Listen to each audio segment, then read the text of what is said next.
সম্রাট,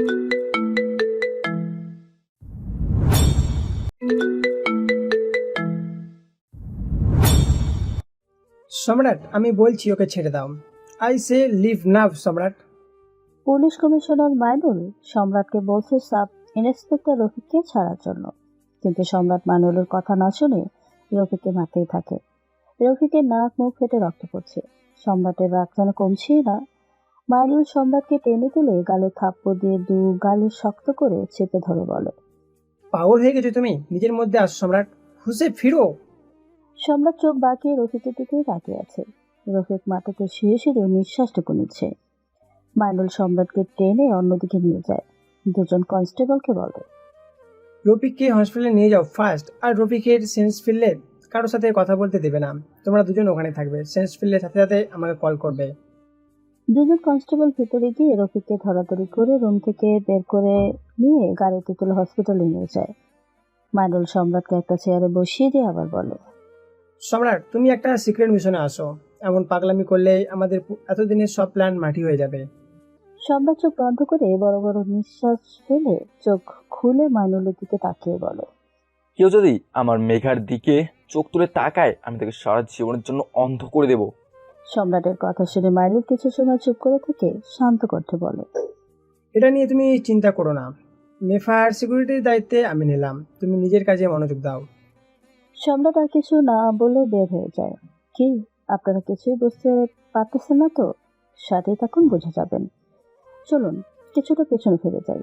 আজ থেকে 3 মাস আগে রাস্তার এক পাশ দিয়ে আনমনে হেঁটে যাচ্ছে সম্রাট। গায়ে ময়লা একটা টি শার্ট, অনেক পুরনো একটা প্যান্ট, খালি পায়ে হাঁটছে। ক্ষুধায় ভালো করে হাঁটতেও পারছে না। একটা দোকানের সাথে কিছুটা চুপ করে দাঁড়িয়ে আছে। দোকানদার অনেক সময় সম্রাটকে তার দোকানের সামনে দাঁড়িয়ে থাকতে দেখে বলে, ওই কিছু লাগবে তোর? সে কখন থেকে দাঁড়ায় আছোস? দেখা তো মনে হয় ফুটপাতে থাকোস। কিছু লাগলে নিয়ে যা, এখান থেকে যা। গা থেকে কি বাজে গন্ধ আইতেছে। তোর জন্য আমার দোকানে কাস্টমার আইব না। সম্রাট একবার নিচের দিকে তাকিয়ে দোকানদারের দিকে তাকিয়ে অনুরোধের কণ্ঠে বলে, আমার না খুব খিদে পাইছে, আজ 3 দিন হয় কিছু খাই না। আমার কাছে কোনো টাকা নেই, কিছু খাইতে দিবেন? তোর মতো রোজ আমার দোকানে কম করে হইলেও 100 আসে। সবাইরে ফ্রিতে খাবার দিলে আমার দোকান বন্ধ করতে হইব। এখানে দাঁড়াইয়া না থেকে অন্য কোথাও যা। বিশ্বাস করেন খুব ক্ষুধা পাইছে, আমার কিছু খেতে দিন। আমি আপনার কোনো কাজ করতে বললে করে দিব। দোকানদার কিছু না বলে দোকান থেকে বের হয়ে এসে সম্রাটের ঘাট ধরে ধাক্কা দেয়। সম্রাট গিয়ে রাস্তার পারে পড়ে। পাকা রাস্তায় হাত পড়ায় অনেকটা ছিলে যায়। সম্রাট হাত চেপে ধরে চোখ বন্ধ করে ফেলে। দোকানদার সম্রাটকে উদ্দেশ্য করে বলে, এরপর দোকানে আশেপাশে দেখলে এই যে চায়ের কেটলি গরম পানি দেখতেছস, মুখের মধ্যে মারমু। ভাগ এইখান থেকে ফকিন্নির পোলা। বলেই দোকানদার গিয়ে দোকানে বসে। সম্রাট উঠে হাঁটতে থাকে। কিছু পথ হাঁটার পর আর হাঁটতে পারছে না। রাস্তার পাশে একটা বেঞ্চে বসে পড়ে। হঠাৎ সেখানে 4টা ছেলে এসে কিছু না বলে সম্রাটকে ধাক্কা দিয়ে ফেলে দেয়।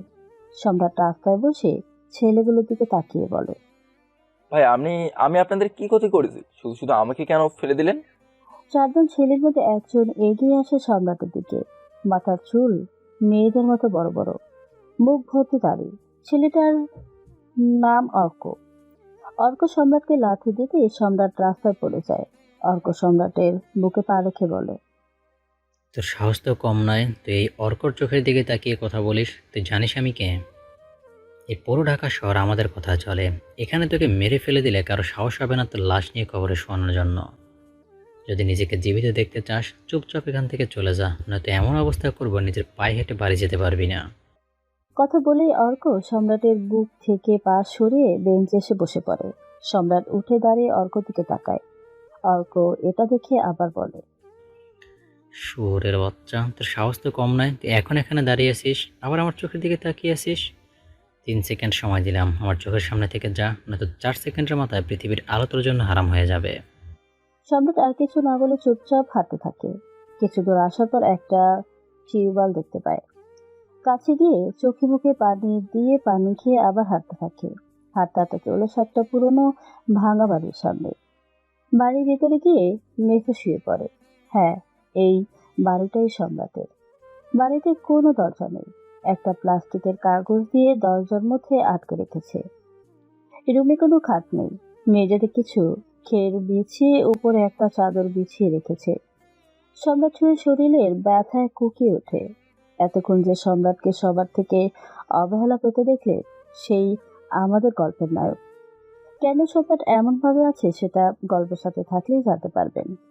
আম্মু, আর খাবো না, আমার পেট ফেটে যাবে তো এবার। চুপচাপ সবটুকু শেষ কর, না খেয়ে খেয়ে শরীরের কি অবস্থা করেছিস। ও আব্বু, তুমি কিছু বলো না। দেখো, জোর করে আমাকে কতগুলো খাবার খাওয়াচ্ছে। পাগল নাকি? আমি কিছু বলে এখন তোর আম্মুর থেকে বকা শুনবো নাকি? আর তাছাড়া রাতে না খেয়ে থাকার কোনো ইচ্ছে আমার নেই। আব্বু, তুমি আম্মুকে এত ভয় পাও কেন? ভয় পাবো কেন? আমি শুধু একটু ডরাই তোর আম্মুকে। হয়েছে তোমার, চুপচাপ খাবার খেয়ে নাও। মেয়েকে লাই দিয়ে দিয়ে তুমি এমন করেছো। যা বাবা, আমি আবার কি করলাম? বাইরের হাবি জাবি খাবার এনে দেয় কে শুনি? বাইরে খাবার খাইয়ে খাইয়ে বাজে অভ্যাস করে দিয়েছো। আচ্ছা, বাসায় খাবার খাই না বলে তো বাহিরে থেকে এনে দেই। তবে তুমি যখন বলছো আজ থেকে বাহিরে খাওয়ার খাওয়া বন্ধ, মেঘা, মনে থাকবে তো? বলে কামরুল ইসলাম মেয়ের দিকে তাকিয়ে চোখ মারে। মেঘা মুচকি এসে বলে, কি বলে তার আগে চলুন উপরের বয়সের মানুষগুলোর সাথে পরিচয় করিয়ে দেই। মেঘা আমাদের গল্পের নায়িকা। এই শহরের টপ বিজনেসম্যান কামরুল ইসলামের একমাত্র আদরের মেয়ে। আর আখি ইসলাম একজন হাই স্কুলের শিক্ষিকা, ভীষণ সৎ মানুষ। এবার গল্প ফেরা যাক। একদম আব্বু, টিচার ম্যাম যা বলবে এখন থেকে তাই হবে। বাবা মেয়ে আমার সাথে মজা করা হচ্ছে? তুমি হাঁ করে বসে আছো কেন? খাবার খেয়ে রুমে যাও। আর তুই হাঁ করবি নাকি গিয়ে লাঠি নিয়ে আসবো? মেঘা আর কিছু না বলে চুপচাপ খাবার খেয়ে নেয়। আখি ইসলাম মেয়ের মুখ মুছে দিতে দিতে বলে, এখন খাবারগুলো কে খেলো? সব সময় খাবার খাওয়ার সময় খাবো না, এরপর এমন করলে খবর আছে। তোর আম্মুর কথা কানে নিস না।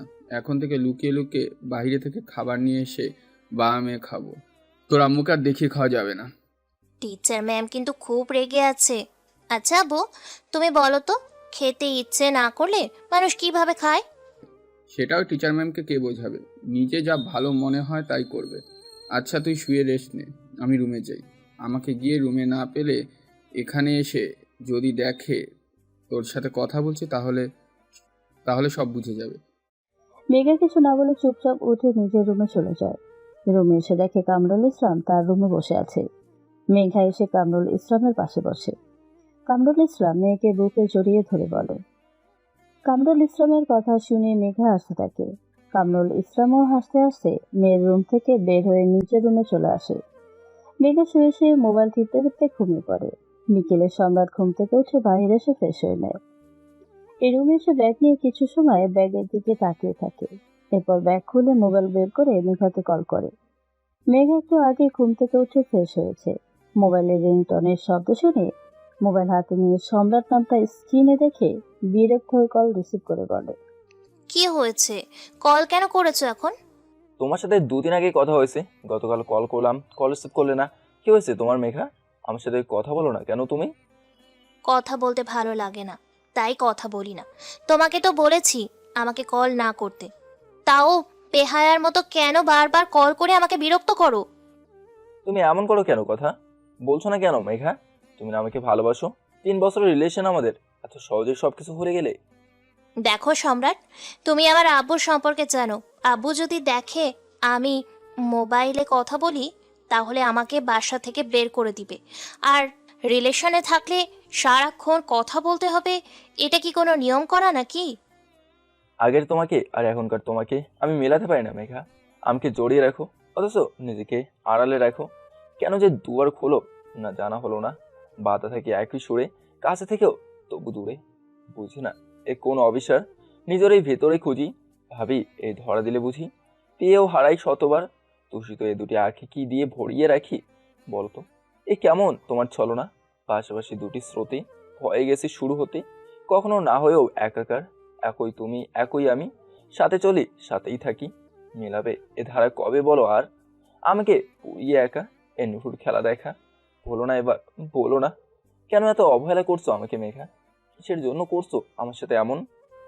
এত আবেগ আসে কোথা থেকে তোমার? হ্যাঁ, আমি কল কাটছি, আর কল দিবে না। কথা বলতে ইচ্ছে করলে আমি কল করব।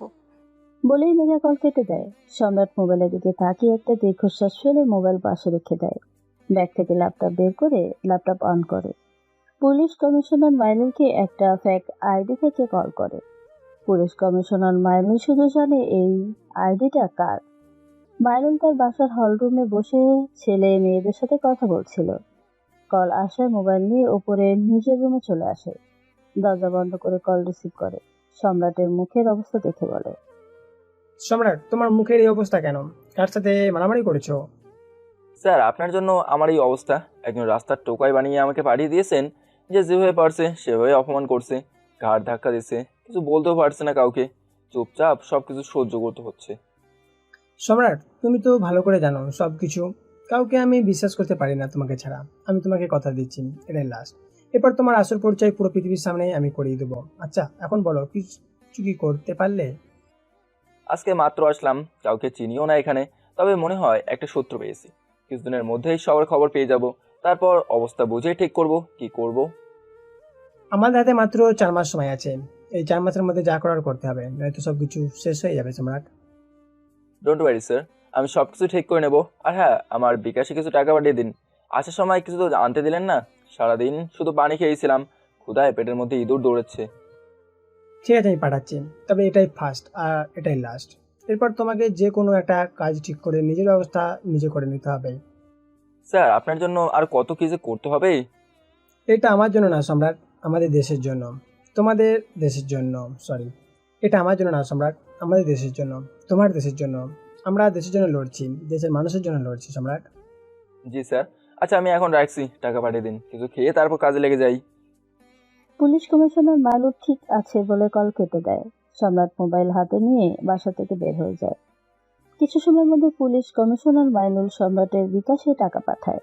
সম্রাট একটা বিকাশ দোকানে গিয়ে টাকা তুলে নেয়। এরপর একটা রেস্টুরেন্টের সামনে চলে আসে খাবার খাওয়ার জন্য। রেস্টুরেন্টের ভেতরে যেতে নিলে রেস্টুরেন্টের দারোয়ান সম্রাটকে বাধা দেয়। সম্রাট দারোয়ানের দিকে তাকিয়ে বলে, কি হলো? আপনি আমাকে বাধা দিচ্ছেন কেন? আমি তো খাবার খেতেই ভিতরে যাব। দেখে তো মনে হচ্ছে রাস্তার টোকাই। এত বড় রেস্টুরেন্টে বাপের জন্মে খেয়েছিস তুই? এখানে ভিক্ষা দেওয়া হয় না। নিজের যোগ্যতা অনুযায়ী রাস্তার ফুটপাতে যে কোনো হোটেলে আছে সেখানে যা।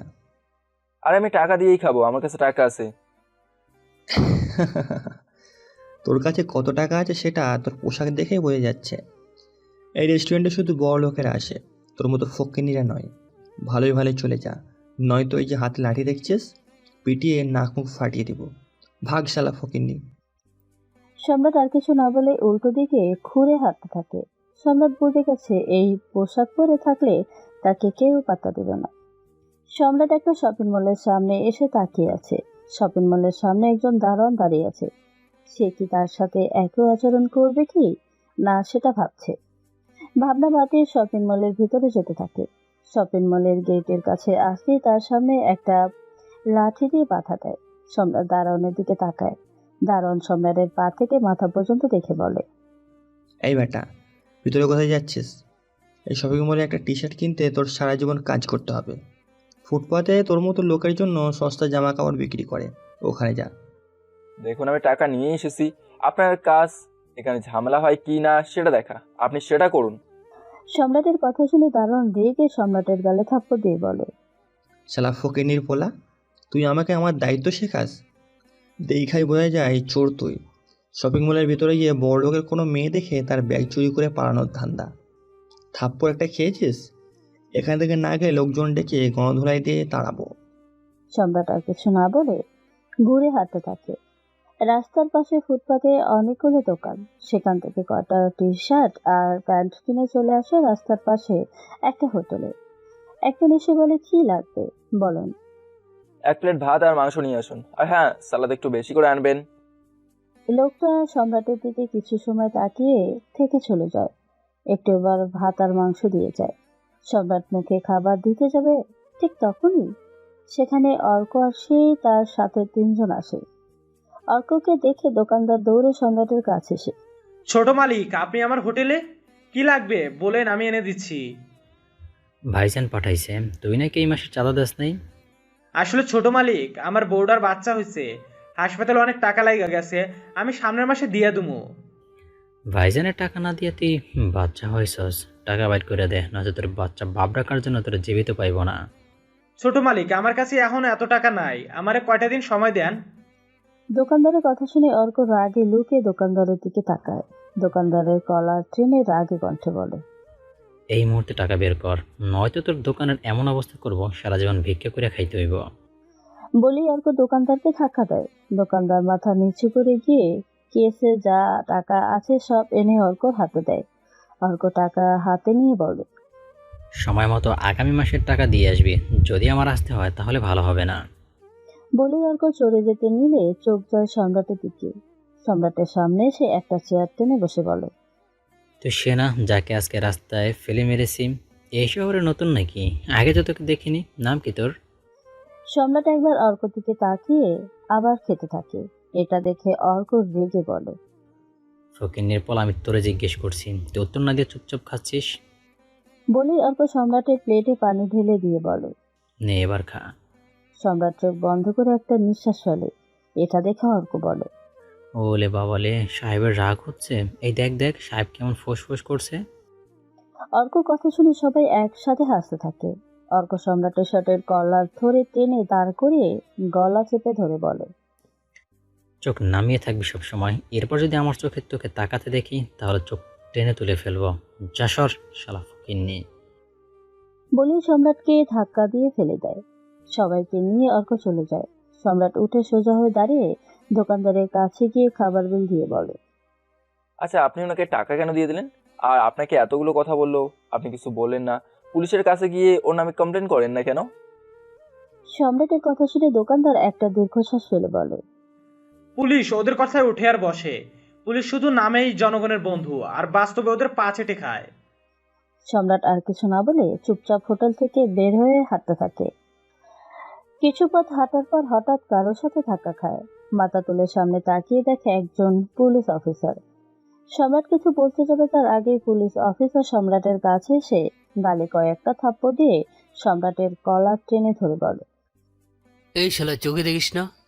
পুলিশ অফিসারের গায়ে ধাক্কা দিস? আমি এই শহরের সাব ইন্সপেক্টর রফিক। কোথা থেকে আসছিস বল? দেখে তো মাস্তান মনে হয়। নিশ্চয়ই কাউকে মারার জন্য প্ল্যান করছিস, সেই জন্য চোখে দেখতে পাসনি। কি বলছেন আপনি স্যার? আমি কেন মাস্তান হতে দেবো?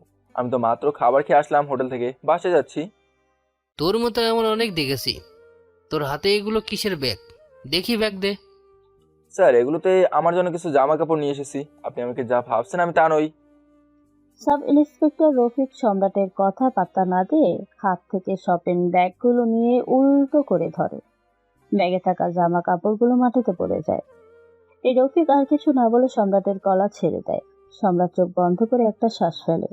এটা দেখে রফিক সম্রাটের থুতনিতে চেপে ধরে বলে, তুই আমাকে রাগ দেখাচ্ছিস? তোর সাহস তো কম না। থানায় নিয়ে গিয়ে এমন অবস্থা করব, নিঃশ্বাসও নিতে কষ্ট হবে। যা ভাগ শালা। বলেই সম্রাটকে ধাক্কা দেয়। সম্রাট মাটিতে পড়ে যায়। রফিক তার সাথে থাকা কনস্টেবলদের নিয়ে চলে যায়। সম্রাট মাটি থেকে উঠে জামা কাপড় তুলে ব্যাগে ভরে একটা দীর্ঘশ্বাস ফেলে হাঁটতে হাঁটতে বাসায় চলে আসে। কি অবস্থা করে রেখেছিস? চুলের এত বড় হয়ে গেছিস, আর চুলগুলো ঠিক রাখতে পারিস না?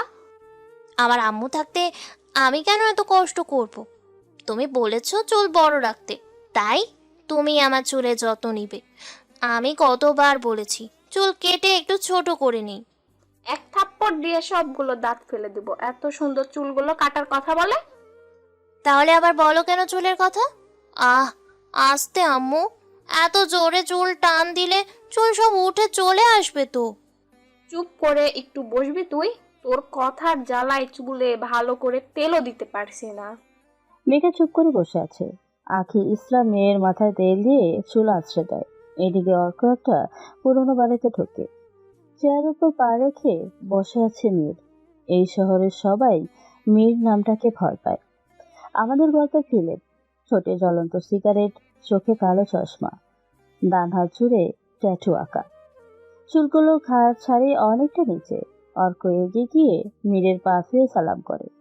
মীর হাত উঠিয়ে তোলে। অর্ক মীরের সামনে দাঁড়িয়ে একটা ব্যাগ এগিয়ে দেয়। মীর ব্যাগ হাতে নিয়ে চোখ থেকে চশমা খুলে অর্কর দিকে তাকিয়ে গম্ভীর কণ্ঠে বলে, ব্যাগের ওজনে তো কম কেন? সবাই বলছে কাজ কম, তাই টাকা দিতে চাইছে না ভাই। অর্কর কথা শুনে মেয়ে চেয়ার থেকে উঠে সজোরে চেয়ারে লাথি দিয়ে চেঁচিয়ে বলে ওঠে, ওরা কি ভুলে গেছে এই মীরকে? ওদের কি করতে পারি আমি ওরা জানে না, নাকি তোরা সব অচল হয়ে গেছিস? ভাই আমরা অচল হয়নি, আপনি শুধু একবার আদেশ করুন, আজকেই কয়েকটা লাশ ফেলে দিয়ে আসি। সব কিছু আমি বলে দিছি। সব কিছু আমি বলে দিলে তুই আছিস কেন? এই শহরের মোস্ট মাফিয়ার ছোট ভাই তুই। আমার পরে এই চেয়ারে তুই বসবি, কিন্তু তোর কাছে হিজড়াদের মতো এই চেয়ারে বসার কোনো যোগ্যতাই নেই তোর। মীরের কথা শুনে অর্কর মাথায় আগুন জ্বলে ওঠে, রেগে মেগে বের হয়ে যায়। হঠাৎ দেখে রাস্তা দিয়ে একটা ছেলে বাইক নিয়ে আসছে। অর্ক হাতের ইশারায় থামাতে বলে। ছেলেটা বাইক থামিয়ে কিছু জিজ্ঞেস করতে যাবে তার আগেই অর্ক ছেলেটার কপালে রিভলভার ঠেকিয়ে গুলি করে দেয়। মুহূর্তেই ছেলেটার নিথর দেহ মাটিতে লুটিয়ে পড়ে। এদিকে পাশের একটা দোকানে বসে সাব ইন্সপেক্টর রফিক চা খাচ্ছে। গুলির শব্দ শুনে সাথে সাথেই সেখানে এসে দেখে অর্ক রাগী লুকে তাকিয়ে বড় বড় নিঃশ্বাস নিচ্ছে। রফিক কনস্টেবলদের চলে যেতে বলে। অর্কর সামনে এসে বলে, ছোট ভাই কি হয়েছে? কি করেছে এই ছেলেটা? মারতে ইচ্ছে হয়েছে তাই মেরেছি, কোনো অ্যাক্সিডেন্ট কেস বানিয়ে এখানে সব কিছু শেষ কর। আপনি কোনো চিন্তা করবেন না ছোট ভাই, আপনি যান, আমি দেখছি। অর্ক কিছু না বলে পকেট থেকে একটা টাকার বান্ডিল বের করে রফিকের হাতে দিয়ে চলে যায়। রফিক কনস্টেবলদের ডেকে বলে লাশটা নিয়ে কোনো রেল লাইনের মাঝে ফেলে আসতে। কনস্টেবলগুলো ঠিক আছে বলে লাশটা ধরাধরি করে নিয়ে চলে যায়। পরের দিন সকাল 10টায় সম্রাট দাঁড়িয়ে আছে মেঘের ভার্সিটির সামনে একটা দোকানে, ঠোঁটে সিগারেট। পকেট থেকে লাইটার বের করে সিগারেট ধরাতে গেলে কোথা থেকে অর্ক ওর দলবল নিয়ে এসে সম্রাটের হাত থেকে লাইটার নিয়ে যায়। সম্রাট পাশে তাকিয়ে দেখা অর্ক। অর্ক সিগারেট ধরে সম্রাটের দিকে তাকিয়ে বলে, আমি যেদিকে যাই সেদিকেই তুই আমাকে ফলো করছিস নাকি? আর এই ভার্সিটিতে কেন এসেছিস? মেয়ে পটানোর জন্য? তোর মতো খ্যাতকে কেউ পাত্তা দিবে না, 5 মিনিট পর এখানে সে যেন তোকে না দেখি। বলে অর্ক চলে যায়। সম্রাট দোকানদার থেকে একটা লাইটার নিয়ে সিগারেট চালায়। একটা টান দিয়ে ভার্সিটির গেইটে তাকায়, দেখে অর্ক আর ওর ছেলেরা কয়টা মেয়েকে বিরক্ত করছে। একটু ভালো করে মেয়েগুলোর দিকে তাকাতেই দেখে একটা মেয়ে আর কেউ না, তার ভালোবাসার মানুষ মেঘা। এত সুন্দর তুমি, আমার তো পুরাই মাথা নষ্ট। এত সুন্দর যৌবন একা একা কেন নষ্ট করছো বেবি? চলো আমার সাথে, ফুল মাস্তি করব, তুমিও মজা পাবে আর আমিও। অর্কর কথা শুনে মেঘা রেগে অর্কর গালে থাপ্পড় দেয়। অর্ক রাগে চোখে মেঘার দিকে তাকায়। মেঘা রাগে কণ্ঠে বলে, এই বাস্টার্ড, বাসায় মা বোন নেই? মেয়েদের সাথে কিভাবে কথা বলতে হয় তোর বাপ মা তোকে শিক্ষা দেয়নি? এখনো তো একটা থাপ্পড় দিয়েছি, সামনে থেকে ভালোই ভালোই চলে যা, নয়তো পায়ের জুতো খুলে মারবো। তোর এত বড় সাহস তুই অর্কর গায়ে হাত তুলিস? তোকে ভালো করে বলেছিলাম কিন্তু তুই শুনলি না। এই অর্কর চোখ একবার যার দিকে পড়ে, অর্ক তোকে শিয়ালের মতো ছিঁড়ে খায়। তোর শরীরের প্রতিটি অংশ আমি ছিঁড়ে ছিঁড়ে খাবো। সম্রাট সবকিছু দূর থেকে দাঁড়িয়ে শুনছিল। দোকানদারের দিকে তাকিয়ে তার গলা থাকা গামছা দিয়ে মুখ বেঁধে নেয়। অর্ক যখনই মেঘার গায়ে হাত দিতে যাবে তখনই অর্ক ফিল করে কেউ তার ঘাড় চেপে ধরে আছে। অর্ক মাথায় এদিক সেদিক ঘোরাতে চাইছে, কিন্তু একটা হাত তাকে এতটাই শক্ত করে চেপে ধরে আছে সে ঘাড় নাড়াতে পারছে না। অর্কর সাথে একজন সম্রাটকে মারতে এলে সম্রাট ছেলেটার বুকে লাথি দেয়। ছেলেটা গিয়ে ভার্সিটির গেটের সাথে বাড়ি খেয়ে মাটিতে পড়ে যায়। সবার চোখ মাটিতে পড়ে থাকা ছেলেটার দিকে। ছেলেটা নড়াচড়া করছে না, মাথা থেকে রক্ত জায়গা লাল হয়ে গেছে। ভয় অর্কর সাথে থাকা ছেলেরা পিছিয়ে সরে যায়। সম্রাট অর্ককে নিজের দিকে ঘুরিয়ে অর্কর হাঁটুতে লাথি দেয়। অর্ক হাঁটু ধরে বসে আছে। ছেলেগুলো দৌড়ে পালিয়ে যায়। সম্রাট অর্কর বুকে লাথি দেয়। অর্ক গিয়ে মেঘার পায়ের কাছে পড়ে। মেঘা পেছনে সরে গিয়ে সামনে মুখে গামছা পেঁচিয়ে রাখা ছেলেটার দিকে তাকায়। সম্রাট আশেপাশে তাকিয়ে একটা বাঁশ ঝাড় দেখে, সেখানে এগিয়ে যায়। একটা চিকন বাঁশের কঞ্চি ভেঙে অর্কর কাছে এসে ইচ্ছে মতো মারতে থাকে। অর্ক হাউ মাউ করে কান্না করছে। কিছু সময় পর সম্রাট চলে যায়। মেঘা সামনে তাকিয়ে লোকটাকে ধন্যবাদ দিতে যাবে তার আগেই দেখে লোকটা উধাও। মেঘা তার বান্ধবীদেরকে স্বপ্নাকে বলে, লোকটা কোথায় গেল? কখন চলে গেছে? আমার কেন জানি লোকটা কি সম্রাটের মতো লাগলো। তুই পাগল নাকি? ওই ফকিরটা তো ভালো করে কথা বলতে পারে না। আর যে ছেলেটা আমাদের হেল্প করলো, ঠিক তামিল সিনেমার কোনো নায়কের মতো লাগলো। তোর বয়ফ্রেন্ড থাকতে অন্য ছেলে দেখে ফিদা হয়ে গেলি? ও আমার বয়ফ্রেন্ড না কচু, আমাকে ঠিক মতো 3 বেলা খাবারই দিতে পারবে না। ওর সাথে টাইম পাস করা যায়, সারা জীবন থাকা যায় না। এখন চল তো বাসায় যাই। বলে মেঘা আর স্বপ্না একটা রিক্সা নিয়ে যে যার বাসায় চলে যায়। এদিকে সম্রাট দোকানদারের কাছে এসে তার গামছা দিয়ে সিগারেট জ্বালিয়ে হাঁটতে থাকে। এদিকে অর্কর সাথে থাকা ছেলেগুলো মীরের কাছে এসে বলে একটা ছেলে অর্ককে মারছে। মীর রেগে চেয়ার থেকে উঠে ছেলেগুলোর সামনে এসে সবাইকে গুলি করে মেরে ফেলে। রাগী কণ্ঠে বলে, কুত্তার বাচ্চারা, আমার ভাইকে একজন মারছে আর তোরা পালিয়ে এসেছিস? এই তোরা দাঁড়িয়ে কি দেখছিস? চল আমার সাথে। বলেই মীর কিছু লোকজন নিয়ে বাসা থেকে বের হয়ে গাড়ি নিয়ে বুলেট গতিতে গাড়ি ড্রাইভ করে চলে আসে ভার্সিটির সামনে। এসে দেখে অর্ক মাটিতে পড়ে আছে, সারা মুখে রক্তের দাগ। মীর চেঁচাতে চেঁচাতে বলে, আশেপাশে খুঁজে দেখ কুত্তার বাচ্চা কোথায় গেছে। যে আমার ভাইয়ের এই অবস্থা করেছে আমি তাকে জানে মেরে ফেলবো। সবাই আশেপাশে খুঁজতে থাকে কিন্তু কাউকেই দেখতে না পেয়ে এসে একজন বলে কেউ কোথাও নেই। মীর ভার্সিটির সামনে থাকা দোকানে এগিয়ে যায়। মীরকে দেখে দোকানদার ভয়ে দোকান থেকে বের হয়ে এসে বলে, ভাই আপনি কি লাগবে বলুন। কে আমার ভাইকে মেরেছে বল? কে এসেছিল এখানে? আমি কাউকে দেখিনি ভাই, তবে একটা ছেলে এসে আমার থেকে গামছা নিয়ে যায়, আবার কিছুক্ষণ পরে সে গামছা দিয়ে চলে যায়। কেমন দেখতে ছিল বল? খুব সুন্দর আর স্মার্ট দেখতে একটা ছেলে, তবে আমি দেখলে চিনতে পারবো না। আমি দোকানের হিসাব নিয়ে ব্যস্ত ছিলাম, তাই মুখটা ভালো করে দেখতে পারিনি। মীর আর কিছু না বলে চলে আসে তার ভাইয়ের কাছে। ভাইকে ধরে হাসপাতালে নিয়ে আসে আর তার ছেলেদের বলে খুঁজে বের করতে কে ছিল। এদিকে সম্রাট তার ছোট বাড়িতে এসে শুয়ে আছে। এদিকে মেঘা বাসায় আসতেই আখি ইসলাম এত তাড়াতাড়ি মেয়েকে বাসায় চলে আসতে দেখে বলে, কি রে, আজ এত তাড়াতাড়ি চলে আসলে যে? ফাঁকি দিতে একদিনও বলিস না? বাপের মতো সব সময় কাজে ফাঁকিবাজি। আচ্ছা মো, তুমি সব সময় আমাকে আর এত কিউট সুইট আবুকে বকো কেন? বকা খাবার কাজ করলে বকবো না? বল, কেন এত তাড়াতাড়ি বাসায় এসেছিস ক্লাস না করে? আমু, আমি কি এখন স্কুলে পড়ি নাকি যে সব ক্লাস করে তারপর আসবো? ইম্পর্টেন্ট ক্লাস করলেই হয় শুধু। আর তাছাড়া আমি তো বাসায় পড়ি, তাই না? হ্যাঁ, কতটা পড়িস সেটা তো ভালো করে জানি। বাপ আসলেই আড্ডা মারতে বসিস, বাপ বেটি। সব সময় বকাবকি। বলেই মেঘা তার রুমে চলে যায়। আখি ইসলাম রাগে লুকিয়ে মেয়ের যাওয়ার দিকে তাকিয়ে আছে।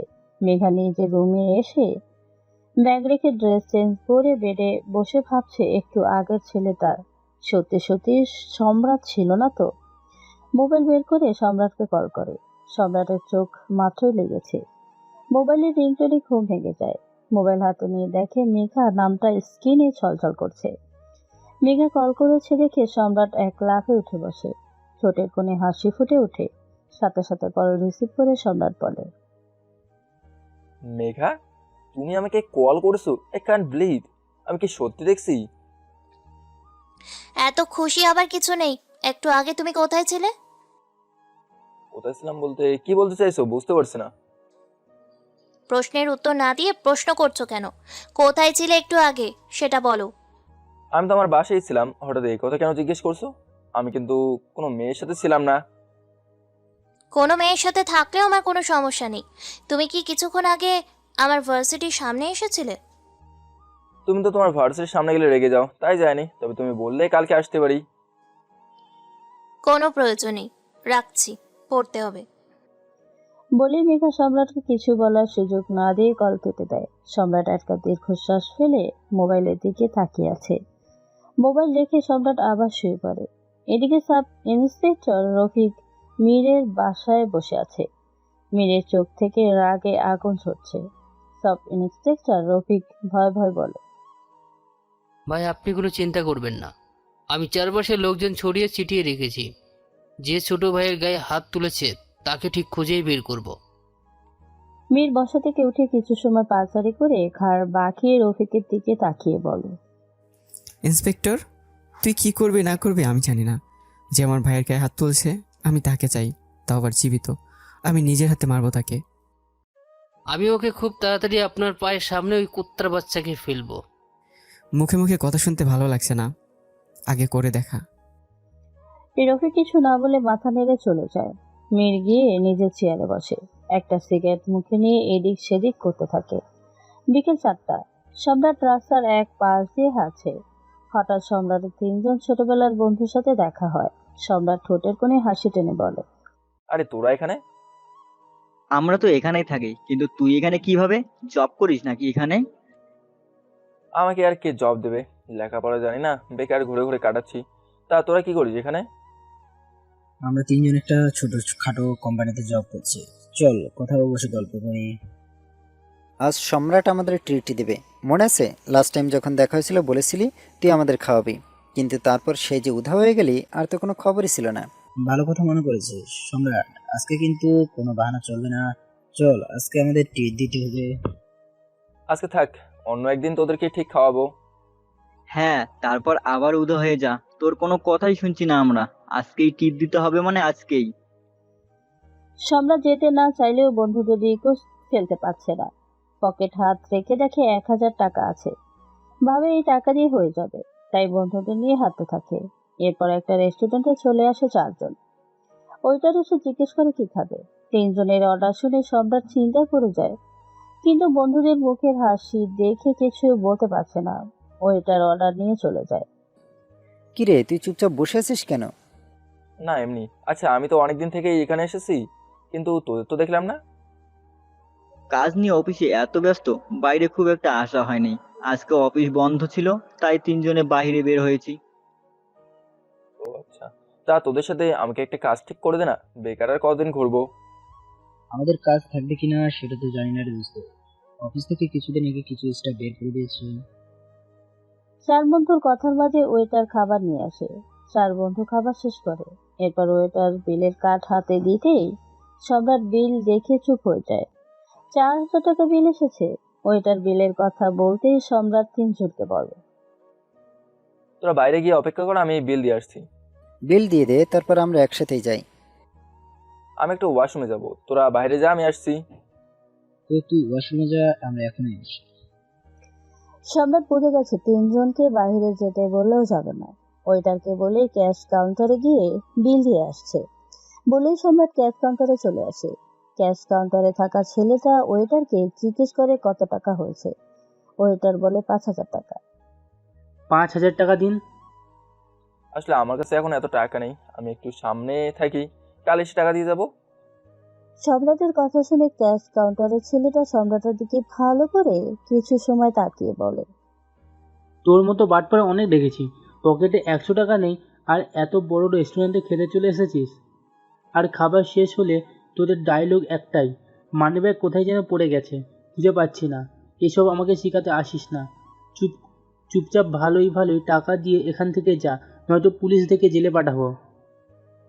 আমি সত্যি বলছি, কাল এসে টাকা দিয়ে যাবো। এত টাকা বিল হয়ে যাবে আমি বুঝতে পারিনি।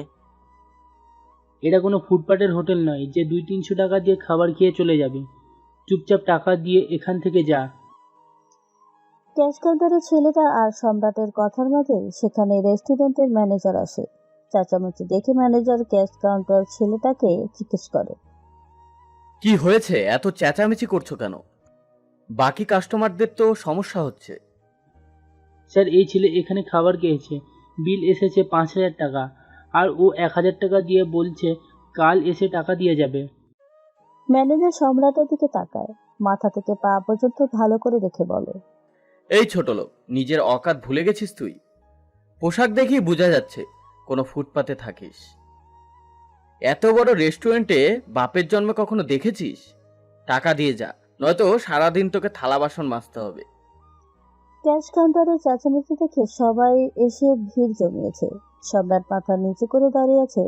সম্রাটের বন্ধুরা এসে সবকিছু শুনে মিহির এগিয়ে এসে বলে, টাকা নিয়েই আমরা এসেছিলাম, মনে হয় রাস্তায় পড়ে গেছে, কাল এসে দিয়ে যাব। সম্রাট চল এখন। বলে মিহির সম্রাটের হাত ধরে হাঁটতে গেলে ম্যানেজার সম্রাটের টি শার্টের কলার ধরে টান দেয়। সম্রাট রাগে লুকে ম্যানেজারের দিকে তাকায়। ম্যানেজার এটা দেখে রাগী কণ্ঠে বলে, তোর এত বড় সাহস, তুই আমাকে চোখ দেখাচ্ছিস? ছোট লোকের বাচ্চা, এত খাবার খেয়ে বিল দিতে পারছিস না, আবার তুই আমাকে চোখ দেখাচ্ছিস? পকেটে ফুটি করি নাই, এত বড় রেস্টুরেন্টে এসে এত বড় বিল বানিয়েছিস, আবার আমাকে চোখ দেখিয়ে যাচ্ছিস? তোকে দেখাচ্ছি। বলেই ম্যানেজার রেস্টুরেন্টের সিকিউরিটি ডাকে। সিকিউরিটি এসে সম্রাট আর ওর বন্ধুদের ইচ্ছে মতো মারতে থাকে। সম্রাট সহ তার 3 বন্ধুকে ইচ্ছে মতো মারে। ম্যানেজার হাতের ইশারায় থামতে বললে সিকিউরিটি থেমে যায়। ম্যানেজার সম্রাটের সামনে এসে বলে, ফকিরের বাচ্চা, আজকের মতো যেতে দিলাম। কালকের মধ্যে সব টাকা না দিয়ে গেলে পৃথিবীর যে কোণে গিয়ে লুকিয়ে থাকিস না কেন, তোকে খুঁজে বের করবই। যা এখন, ফকিরের বাচ্চা। ম্যানেজারের কথা শুনে প্রচন্ড রাগ হয় সম্রাটের। রাগী কণ্ঠে সম্রাট ম্যানেজারের সামনে এসে বলে, তুই আমাকে ফকির বলছিস? তুই জানিস না আমি কে? আমি চাইলে তোর এই পুরো রেস্টুরেন্ট শো তোকেও কিনে নিতে পারি। সম্রাটের কথা শুনে সবাই হাসতে থাকে। ম্যানেজার হাসতে হাসতে বলে, শোন সবাই, এই ফকির নাকি এই রেস্টুরেন্ট কিনে নিবে। 5,000 টাকার বিল দেওয়ার মুরদ নেই, ও আসছে এই রেস্টুরেন্ট কিনতে। ম্যানেজারের কথা শুনে সম্রাট দাঁত কিরমির করতে থাকে। সম্রাটের বন্ধুরা সম্রাটের রাগ দেখে সম্রাটকে টেনে রেস্টুরেন্ট থেকে বের হয়ে যায়। বাইরের দোকানে বসে 4 জন সিগারেট খাচ্ছে। সম্রাটের রাগ কিছুতেই কমছে না, রাগে পুরো শরীর কাঁপছে। সম্রাট, রাগ করার মতো কিছুই হয়নি। তোর কাছে টাকা নেই সেটা আমাদের কেন বললি না? রাস্তার কোনো হোটেলেই তুই আমাদের সিঙ্গাড়া খাওয়ালেও তো হয়ে যেত। সম্রাট কিছু বলতে যাবে তার আগেই দেখে মেঘা একটা ছেলের সাথে একটা শপিং মল থেকে বের হচ্ছে, হাতে অনেকগুলো শপিং ব্যাগ। ছেলেটার দিকে তাকিয়ে দেখে মীরকে চিনতে কোনো সমস্যা হলো না সম্রাটের। সম্রাট মীরকে কিভাবে চেনে সেটা সময়ের সাথে সাথেই জেনে যাবেন। সম্রাট বন্ধুদের আসছি বলে মেঘার সামনে এসে দাঁড়ায়। মেঘা সম্রাটকে দেখে কিছুটা অনুপস্থিত হয়ে যায়। মীর সম্রাটের দিকে তাকায়। মীর কিছু বলতে যাবে তার আগেই মীরের মোবাইল বেজে ওঠে। মীর আসছে বলে দূরে চলে যায়। এসব কি মেঘা? আমি তোমাকে কল করলে কল রিসিভ করো না, দেখা করতে বললে বলো তোমার আম্মু বাসা থেকে বের হতে দেখলে তোমার সমস্যা হবে, তাহলে এসব কি? দেখেই যখন ফেলেছো তাহলে শোনো, ফাঁকা পকেট নিয়ে তুমি বড় লোকের মেয়েকে ফাঁসাতে এসেছিলে। তোমার মতো ফকির আমাকে এফোর্ড করতে পারবে না।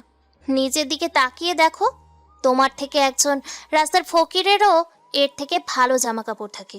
4 বছর তোমাকে সহ্য করেছি, কিন্তু আর সম্ভব নয় আমার পক্ষে। মেঘা, আমি তো তো তো শাট আপ ইডিয়েট। ওই দেখছো ওকে? ওর নাম মীর। আমরা একে অপরকে ভালোবাসি। আমার সকল প্রয়োজন মীর জানে। তোমার মতো গরিবের সাথে আমি কষ্টে জীবন কাটাতে পারবো না। মেঘা, তুমি মীর সম্পর্কে জানো না, ওর আসল পরিচয় জানলে তুমি। স্টপ। আমি জানি মীর সম্পর্কে। একদিনে আমার জন্য লাখ লাখ টাকা খরচা করে, আর তুমি 4 বছরে 10 টাকার ফুচকা ছাড়া আর কি খাইয়েছো? মীরের মতো এত দামি গিফট আমাকে দেবার জন্য কয়েকবার তোমাকে জন্ম নিতে হবে। মেঘা, আমাকে আর কিছুদিন সময় দাও, আমিও। Shut up. তোমার সাথে আজ এই মুহূর্ত থেকে আমার ব্রেকআপ। মীর আমাকে ভালোবাসে আর আমিও মীরকে। আজ থেকে আমার আশেপাশে তোমাকে দেখতে চাই না। কি হয়েছে জান? কে এই ছেলে? তোমাকে বিরক্ত করেছে নাকি? কিছু না জান, ফকির ভিক্ষা চাইতে এসেছিল। মীর মুচকি এসে পকেট থেকে 500 টাকা বের করে সম্রাটের হাতে দিয়ে মেঘাকে নিয়ে চলে যায়। সম্রাট তাকিয়ে আছে মেঘার মীরের যাওয়ার দিকে।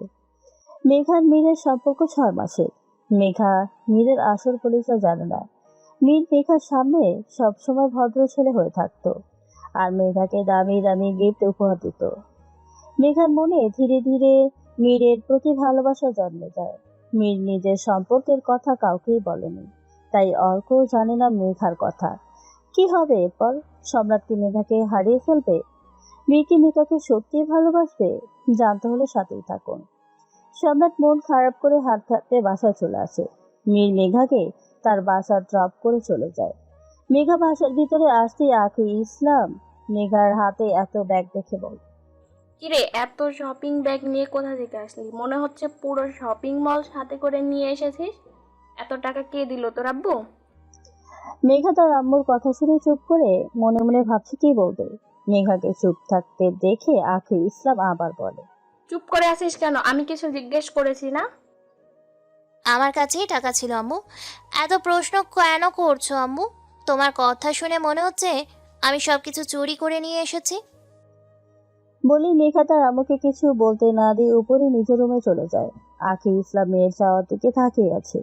মেঘা রুমে এসে শপিং ব্যাগ রেখে গিয়ে ফ্রেশ হয়ে ওয়াশরুমে চলে যায়। মেয়ে নিজের বাসায় এসে কাউকে কল করে। ও পাশ থেকে কল রিসিভ করে বলে, আরে ভাই, আপনি আজকে আমাকে কল করেছেন? আমি তো বিশ্বাসই করতে পারছি না। এত খুশি হওয়ার কিছু নেই, তোকে একটা কন্ট্যাক্ট দেওয়ার জন্য কল করেছি। আমি মশামের হাত নষ্ট করতে চাই না, তাই তোকে কল করেছি। কাকে মারতে হবে বলেন ভাই? আমি আজকেই শালাকে পৃথিবী থেকে বিদায় করে দেব।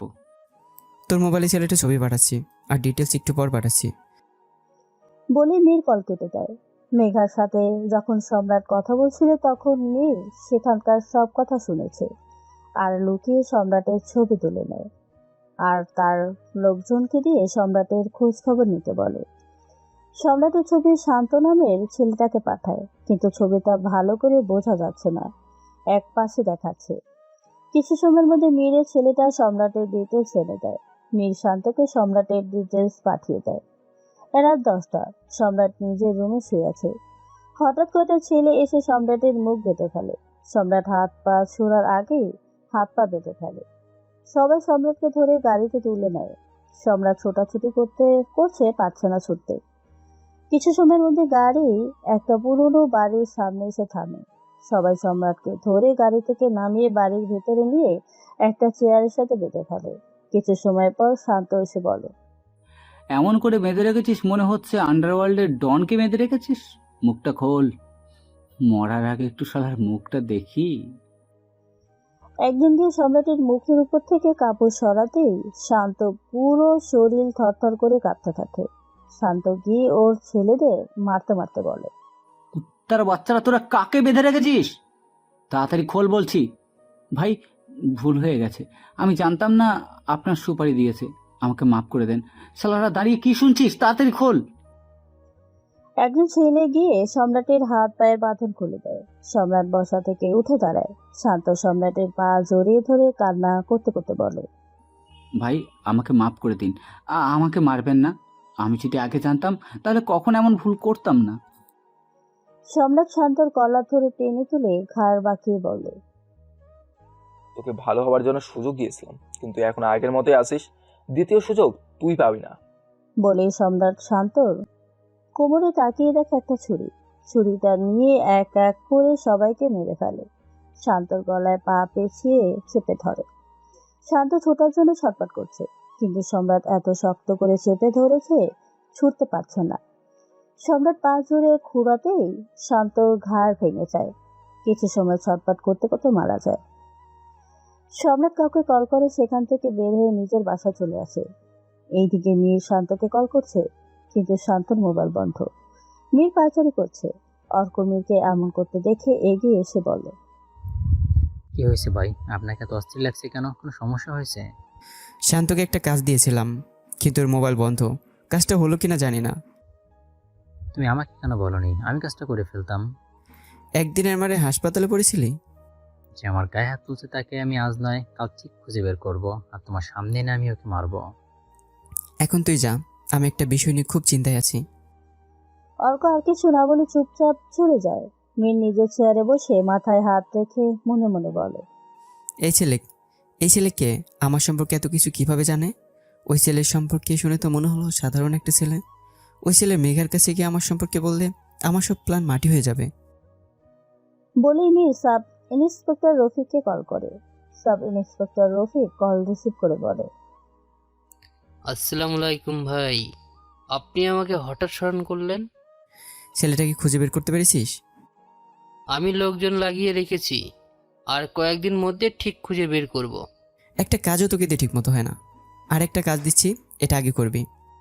আপনি শুধু বলেন ভাই কি করতে হবে, আমি এখনই কাজ করে দিচ্ছি। একটা ছেলের ছবি দিচ্ছি, ও মনে হয় আমার সম্পর্কে সব কিছু জানে। ওকে জেলে নিয়ে গিয়ে এমন মারবি যেন কখন নিজের পায়ে হাঁটতে না পারে, কালকের মধ্যেই। কাজ হয়ে যাবে ভাই, আপনি নিশ্চিন্তে থাকুন। বলি রফিক কল কেটে দেয়। পরের দিন সকালে সম্রাট হাঁটতে হাঁটতে মেঘার ভার্সিটির সামনে এসে দাঁড়িয়ে আছে। মেঘা আর স্বপ্না তখনই রিক্সা করে ভার্সিটিতে আসে। মেঘা রিক্সা ভাড়া দিয়ে সম্রাটের দিকে তাকায়। স্বপ্না বলে, তুই তো বললি কাল নাকি সম্রাট সব জেনে গেছে, তাহলে আজ আবার এখানে কেন এসেছে? কালকের অপমানে হয়নি, আজকে আবার অপমান হতে এসেছিস? চল গিয়ে দেখি কি বলে তোর এক্স। বলেই দুজন হাঁটতে গেলে সামনে এসে কিছু পুলিশ এসে দাঁড়ায়। সাব ইন্সপেক্টর রফিক আর কিছু কনস্টেবল দুজনেই দাঁড়িয়ে যায়। কোথায় যাচ্ছ কিউটিরা? আমার দিকে একটু তাকিয়ে দেখো। আপনি একজন পুলিশ হয়ে এই কেমন ভাষায় কথা বলছেন? আপনাকে সরকার পুলিশের পোশাক দিয়েছে আমাদের মতো সাধারণ মানুষের সেবা করার জন্য, রাস্তার লোকদের মতো টিস করার জন্য নয়। সেবা করার জন্যই তো এসেছি বিউটিফুল গার্ল, সেবা করার জন্যই তো এসেছি বিউটিফুল গার্ল। আমার সাথে চলো, খুব মজা হবে। সাব ইন্সপেক্টর রফিকের কথা শুনে মেঘা রেগে রফিকের গালে থাপ্পড় দিয়ে চেঁচিয়ে বলে, রাস্কেল, পুলিশের পোশাক পরে বাজে কথা বলতে মুখে বাঁধে না? তোদের মতো পুলিশের জন্য সাধারণ মানুষের পুলিশের ওপর থেকে বিশ্বাস উঠে গেছে। সামনে থেকে সর, নয়তো পায়ের জুতো খুলে তোকে পেটাবো। সাব ইন্সপেক্টর রফিক গালে হাত রেখে রাগে লুকিয়ে মেঘার দিকে তাকিয়ে বলে, তোর এত বড় সাহস, তুই এই সাব ইন্সপেক্টর রফিকের গায়ে হাত তুলিস? আজ তোর এমন অবস্থা করব তুই জীবনেও ভুলতে পারবি না। বলেই সাব ইন্সপেক্টর রফিক মেঘার চুলের মুঠি চেপে ধরে। এতক্ষণ সম্রাট চুপচাপ দাঁড়িয়ে থাকলেও এখন আর চুপ করে থাকতে পারছে না। দৌড়ে সামনে এসে সাব ইন্সপেক্টর রফিককে উদ্দেশ্য করে বলে, স্যার, আপনি আইনের লোক হয়ে বেআইনি কাজ করছেন। আপনি একজন মেয়ের গায়ে এভাবে হাত দিতে পারেন না। This is totally unillegal. Sub inspector Rafiq সম্রাটের দিকে কিছু সময় রাগে লুকে তাকিয়ে থেকে সম্রাটকে উদ্দেশ্য করে বলে, তুই আমাকে আইন শিখাবি? নিজের ভালো চাস তো চুপচাপ এখান থেকে চলে যা, নয়তো থানায় নিয়ে গিয়ে এমন করে মারবো নিজেই নিজেকে চিনতে পারবি না। আপনি পুলিশ বলে যা ইচ্ছে তা করতে পারেন না।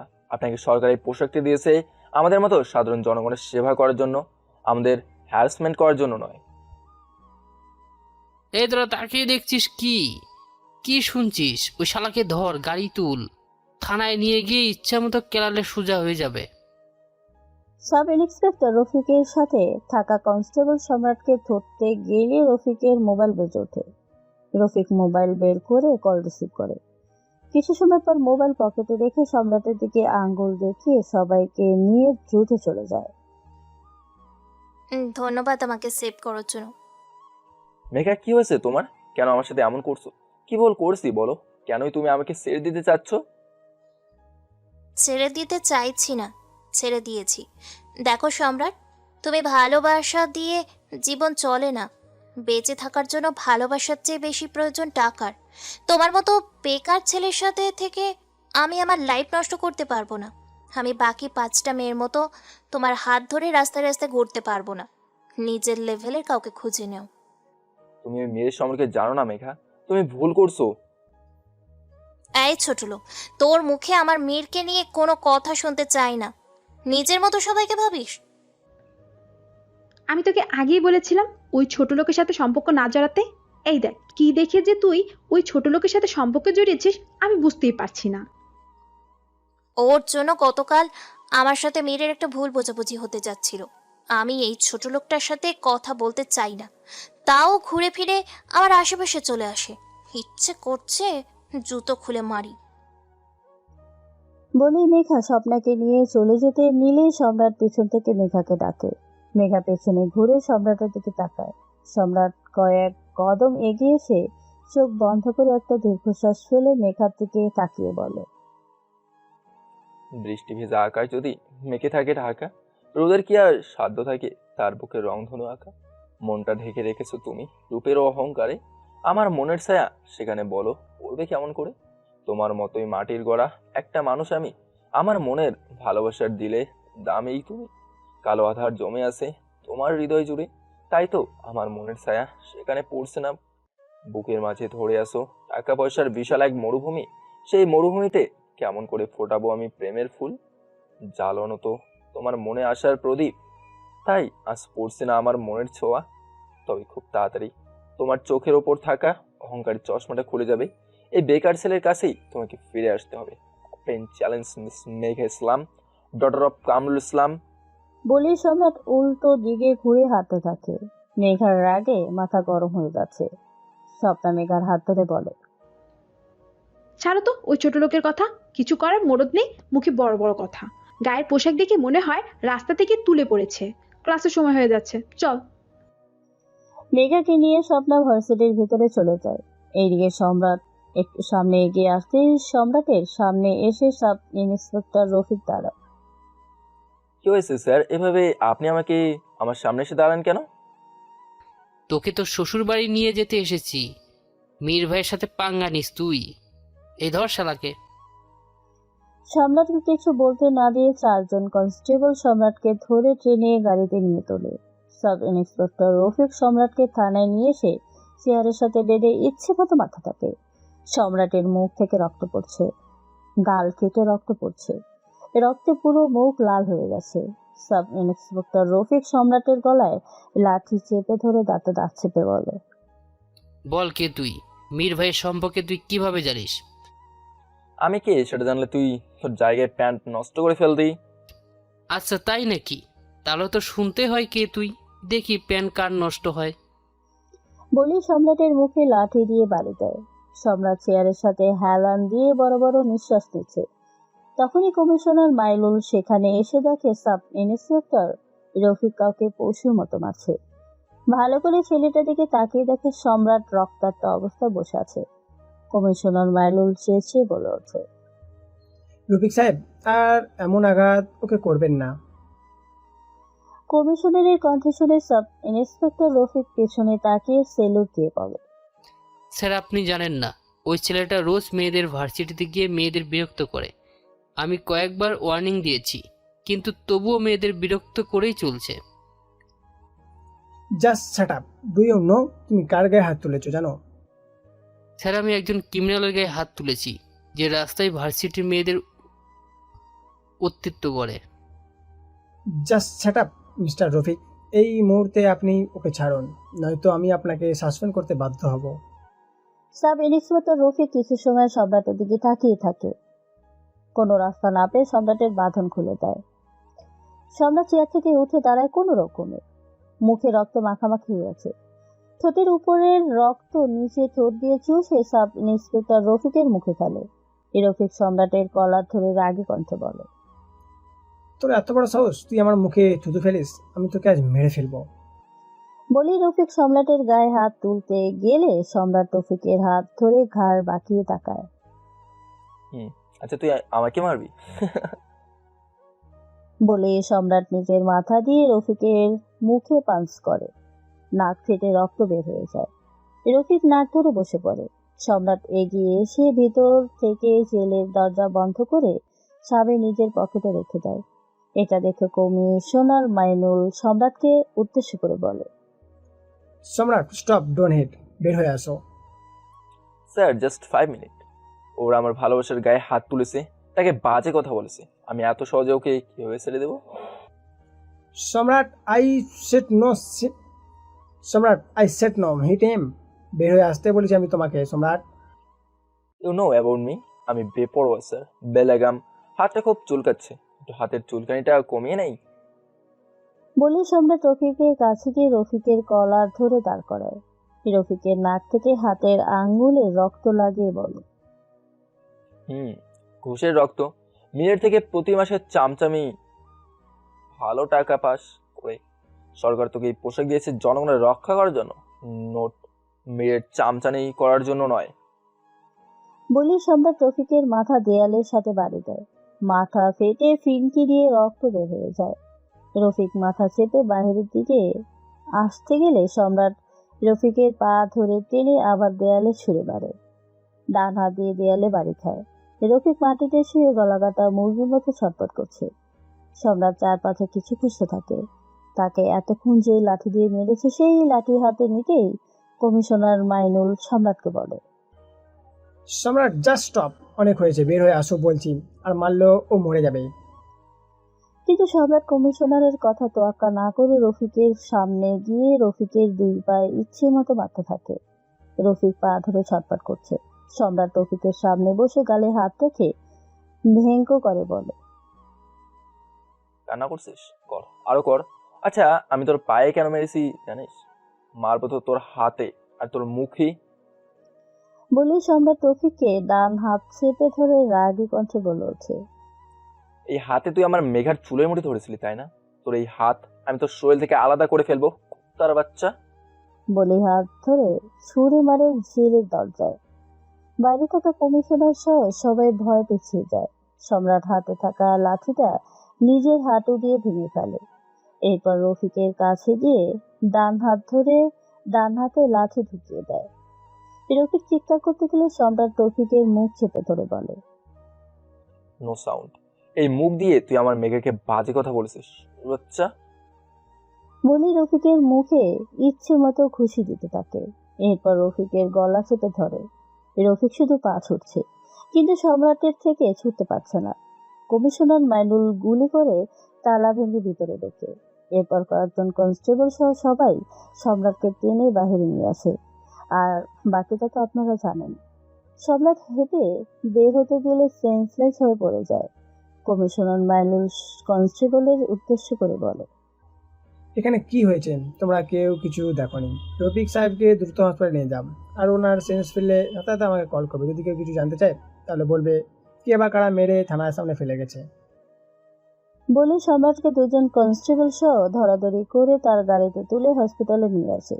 সম্রাটের অবস্থা দেখে ডক্টর সম্রাটকে অপারেশন থিয়েটারে নিয়ে যায়। ওইদিকে 4 জন কনস্টেবল সাব ইন্সপেক্টর রফিককে নিয়ে হসপিটালে চলে আসে। 2 দিন পর সম্রাট মাথা চেপে বসে আছে। তার সামনে একজন বয়স্ক লোক বসে আছে। চোখ থেকে পানি গাল গুড়িয়ে ফ্লোরে পড়ছে। এ বুড়ো, কান্না করছো কেন? আমি কি মরে গেছি? এইসব কথা বললে এক থাপ্পড়ে সবগুলো দাঁত ফেলে দিব। এমনিতেও তোর উপর আমার প্রচুর রাগ। বাসা থেকে এসেছিস আজ 1 মাস হতে চললো, না তো একটা কল করেছিস আর না আমার খোঁজ নিয়েছিস। বুড়োটা বেঁচে আছে না মরে গেছে জানতে চেয়েছিস? ভুল হয়ে গেছে দাদু, কিন্তু তোমার কথা খুব মনে পড়তো। থাক, আর মিথ্যা কথা বলতে হবে না। যদি সত্যিই আমার কথা মনে পড়তো তাহলে ঠিকই একটা কল করতিস। হ্যাঁ দাদু, তুমি স্যার এই পৃথিবীতে আমার কে আছে বলো? তুমি তো সবই জানো, তারপর রাগ করছো। তুই ছাড়া আমার কে আছে বল? আচ্ছা, আর কখনো ভুল হবে না। শোনো, তোমাকে একটা কাজ করতে হবে। ঠিক আছে, বল কি করতে হবে। তোর জন্য মেয়ে খুঁজতে হবে। আমি কিন্তু এক পায়ে খাড়া। কেন? আরেক পা কি ভেঙে গেছে? এসব করতে হবে না, তুমি এখান থেকে সোজা। সম্রাটের সাথে যে বৃদ্ধা লোক কথা বলল সে আর কেউ নয়, সম্রাটের দাদু। আর সম্রাট তার দাদুকে কি বলল সেটা না হয় পরে জানতে পারবে। আপনাদের মনে অনেক প্রশ্ন জমে আছে, জানি কে এই সম্রাট, যার জন্য কমিশনার থানায় এসেছে তাকে সরাতে, আর কমিশনারের সামনে একজন পুলিশকে এত নির্মমভাবে মারলো, তাও সম্রাট কিছু না বলে হসপিটালের কমিশনার নিয়ে এসেছে বাঁচাতে। সকল প্রশ্নের উত্তর পাবেন, আর একটু সময় অপেক্ষা করুন। কিরে মা, কি হয়েছে তোর? আজকে তোকে অমন লাগছে কেন? কিছু নিয়ে চিন্তিত আছিস? কি নিয়ে চিন্তা করবো আপু? লেখাপড়ার এত চাপ, এমনি চিন্তা চলে আসে। কত লেখাপড়া নিয়ে ভাবি সেটা তো জানি। সারাক্ষণ আছিস শুধু ফাঁকিবাজি নিয়ে। একদিন ঠিক মতো ভার্সিটিতে গিয়ে ক্লাস করিস না। আখি, আমাদের মেয়ে কি এখন স্কুলে পড়ে নাকি যে নিয়ম করে সব ক্লাস করবে? তুমি ওকে এত চাপ দিও না তো, পরে মেয়েটা আমার পাগল হয়ে যাবে। লাই দিয়ে মেয়েকে মাথায় তুলে রেখেছো, দেখবে একদিন এমন কিছু করবে আমাদের সম্মান নিয়ে টানাটানি হবে। আমার মেয়ের উপর আমার পুরো বিশ্বাস আছে। আমার মেয়ে কখনোই এমন কিছু করবে না যাতে আমাদের সম্মান নষ্ট হয়। একদম আপু, আমি কখনো এমন কিছু করব না। যদি কাউকে ভালো লাগে সোজা হাত ধরে বাসায় চলে আসবো। বলেই মেঘা উঠে দেয় এক দৌড়। মেঘা এসে দেখে তার মোবাইল বেজেই চলেছে। মোবাইল হাতে নিয়ে দেখে নীর কল করেছে। কল রিসিভ করতে ওপাশ থেকে নীর বলে, কি হলো জান, এত সময় লাগে কল রিসিভ করতে? সরি জান, আব্বু আম্মুর সাথে বসে আড্ডা দিচ্ছিলাম, মোবাইল রুমে ছিল তাই দেখতে পাইনি। কি করছো জান? আমার জানকে খুব মিস করছি। এই জান, চলে এসো না আমার বাসায়, দুজন একসাথে কিছু সময় কাটাই। মীর, তুমি তো জানো আমার এসব ভালো লাগে না। তুমি আমাকে বিশ্বাস করো না জান? নিজে থেকে বেশি বিশ্বাস করি জান, কিন্তু বিয়ের আগে একটা ছেলে আর একটা মেয়ে একসাথে একা একটা রুমে থাকলে মানুষ কি বলবে বলো? কারো সাহস হবে না আমার জানকে কিছু বলবে। আচ্ছা, তুমি না চাইলে আসতে হবে না, এখন তোমাকে দেখতে ইচ্ছা করছে, ভিডিও কল দাও। মেঘা ঠিক আছে বলে কল কেটে মীরকে ভিডিও কল করে। কল রিসিভ করে মীর একটা নটে লুকিয়ে মেঘার দিকে তাকায়। মেঘা লজ্জা পেয়ে মুছিয়ে এসে বলে, এই পচা ছেলে, এমন করে তাকাও কেন? জান, এই নীল ড্রেসে তোমাকে খুব হট লাগছে। আচ্ছা, ওনাটা সরিয়ে ফেলো না জান। ইস, একদমই সরাবো না। বিয়ের পর তুমি নিজের হাতে সরিয়ে নিও। জান, এখন কিন্তু আমার মনে হচ্ছে তুমি আমাকে বিশ্বাস করো না। মেঘা কিছু সময় চুপ করে থেকে বুক থেকে ওড়নাটা সরিয়ে ফেলে। মীর রীতিমতো চোখ দিয়ে মেঘাকে গিলে খাচ্ছে। মেঘা লজ্জা পেয়ে কল কেটে শুয়ে বড় বড় নিঃশ্বাস নিচ্ছে। হঠাৎ চোখের সামনে সম্রাটের সাথে কিছু মুহূর্ত মনে পড়ে যায়। আচ্ছা, তুমি কি বাচ্চা নাকি? নিজের ওনা ঠিক করে রাখতে পারো না? রুমে তো তুমি আর আমি, আর তোমার ওপর আমার পুরোপুরি বিশ্বাস আছে। এত অন্ধবিশ্বাস ভালো না। তুমি একটা মেয়ে আর আমি একটা ছেলে। আগুন মমের কাছে থাকলে মমের গলতে বেশি সময় লাগে না, আর ওড়না দিয়ে বুক ঢেকে রাখতে হয়। তুমি গলায় পেঁচিয়ে কেন রাখো সব সময়? এটা তো আজকালকার ফ্যাশন, সবাই ওড়না গলায় পেঁচিয়ে রাখে। সবাই গলায় পেঁচিয়ে রাখলেও তুমি বুকে রাখবে। আমি তোমাকে সত্যি ভালোবাসি, আর বিয়ের আগে আমাদের মাঝে উল্টাপাল্টা কিছু হোক আমি চাই না। এতে করে তুমিও তোমার কাছে ছোট হয়ে যাবে, আর আমিও তোমার কাছে ছোট হয়ে যাব। আজকের পর আর আমার রুমে আসবে না। মানুষ দেখলে তোমাকে খারাপ বলবে। আমরা বাইরে কোনো পার্কে কিংবা রাস্তায় পাশে বসে গল্প করব। মেঘা শোয়া থেকে উঠে বসে। ওড়না বুকে জড়িয়ে ধরে মনে মনে ভাবছে দুজন মানুষের মধ্যে কত ব্যবধান, কিন্তু মেয়েদের দেয়া দামি দামি গিফটের কাছে অন্ধ হয়ে আছে মেঘা। স্যার, এই শহরে টপ বিজনেসম্যান শামীম চৌধুরী আপনার জন্য অপেক্ষা করছে। আমাকে বারবার বলছে আপনাকে আসতে। হঠাৎ করে শামীম চৌধুরী আমার কাছে কেন এসেছে? আমাকে কিছু বললো না, বলল আপনার সাথে কথা বলবে। ঠিক আছে, তুমি যাও, আমি আসছি। শামীম চৌধুরী আবির রহমানের রেস্টুরেন্টে একটা রুমে বসে অপেক্ষা করছে। আবির রহমান নিজের চেম্বার থেকে বের হয়ে চলে আসে সেই রুমে। শামীম চৌধুরী আবির রহমানকে দেখে বসা থেকে দাঁড়িয়ে হাত ফেলায়। বসুন মিস্টার চৌধুরী। শামীম চৌধুরী বসে পড়ে। আবির রহমানও শামীম চৌধুরীর সামনে বসে বলে, আপনার মতো এত বড় বিজনেসম্যান আমার মতো মানুষের কাছে কি করতে পারি বলুন আপনার জন্য? আমি আপনার রেস্টুরেন্টটা কিনতে চাই। শামীম চৌধুরীর কথা শুনে আবির রহমান বসা থেকে দাঁড়িয়ে যায়। অবাক হয়ে শামীম চৌধুরীকে উদ্দেশ্য করে বলে, আমার রেস্টুরেন্টে আমি তো বেচবো না মিস্টার চৌধুরী। বাট আমি কিনবো, যত টাকা লাগবে আমি দিতে রাজি। সরি মিস্টার চৌধুরী, আপনি অন্য কোনো রেস্টুরেন্ট দেখুন। আমি আমার রেস্টুরেন্ট বিক্রি করব না। 10 কোটি টাকা ভেবে দেখুন। মিস্টার চৌধুরী, 3-4 মাসে আমি এই টাকা ইনকাম করি। আমার রেস্টুরেন্ট প্রায় 16 বিঘা জায়গার মধ্যে। অনেক কষ্ট করে রেস্টুরেন্টটা করেছি। আমি বিক্রি করব না। 40 কোটি ভেবে দেখুন। আমি তো বললাম আমি আমার রেস্টুরেন্ট বিক্রি করব না। আপনি কেন বুঝতে চাইছেন না? 100 কোটি টাকা, এবার নিশ্চয়ই আর না করবেন না। 100 কোটি টাকা শুনে আবির রহমান কিছু সময় ভেবে বলে, আপনি কি সত্যি সত্যি আমার রেস্টুরেন্টটা কিনতে চান, নাকি মজা করছেন আমার সাথে? আপনি কি সম্পর্কে আমার বেয়াই হন যে মজা করব? যদি রেস্টুরেন্টের সকল কাগজ আমাকে এখন বুঝিয়ে দেন, তাহলে আমি এখনই চেকে সাইন করে দিচ্ছি। আমাকে 1 ঘন্টা সময় দিন, আমি সব কিছুর ব্যবস্থা করছি।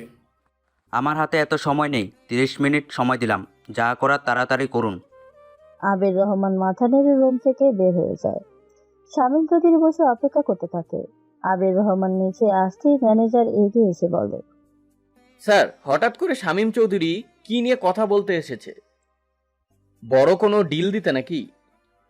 আমার রেস্টুরেন্ট কিনতে, আর আমি আগামী 30 মিনিটের মধ্যে রেস্টুরেন্ট বিক্রি করছি। আবির রহমানের কথা শুনে ম্যানেজার চোখ বড় বড় করে তাকিয়ে বলে, এসব আপনি কি বলছেন স্যার? রানিং একটা রেস্টুরেন্ট আপনি বিক্রি করে দেবেন? কতটা এখানে বিক্রি হয় আপনি জানেন না? শাট আপ, তোমার থেকে শিখবো আমি কি করব না করব। আবির রহমানের ধমক শুনে ম্যানেজার চুপ হয়ে যায়। আবির রহমান কিছু সময়ের মধ্যে রেস্টুরেন্টের সকল পেপার নিয়ে এসে শামীম চৌধুরীর হাতে দেয়। শামীম চৌধুরী সবকিছু বুঝে নিয়ে চেকে অ্যামাউন্ট আর সাইন করে দিয়ে দেয়। আবির রহমান হাসি মুখে চলে যায়। এই সময় তুমি কোথায় যাচ্ছ সম্রাট? স্যার আমার অনেক কাজ আছে, আর এমন কিছু হয়নি যে বেডে শুয়ে থাকতে হবে। আপনি একটা কাজ করুন, সাব ইন্সপেক্টর রফিকের সাথে কয়েকজন কনস্টেবল রাখুন। বিশ্বাস হতে হবে অবশ্যই। ওর সেন্স ফিল্ডের সাথে সাথেই আমাকে জানাবেন। ও সব কিছুই জানে। ঠিক আছে, নিজের খেয়াল রেখো। আর কিছু জানতে পারলে আমাকে সাথে সাথে জানিও। সম্রাট মাথা নেড়ে হসপিটাল থেকে বের হয়ে চলে আসে তার সেই ছোট্ট বাড়িতে। মোবাইল বের করে রাজুকে কল করে। রাজু কল রিসিভ করেই ভীত ভীত কণ্ঠে বলে, হ্যালো সম্রাট বল। কি হয়েছে? তুই এভাবে কথা বলছিস কেন? কয়েকটা ছেলে মিলে মিহিরকে মারছে। হোয়াট? কিন্তু কেন? মিহির কি করছে? আর তোরা কোথায় আছিস?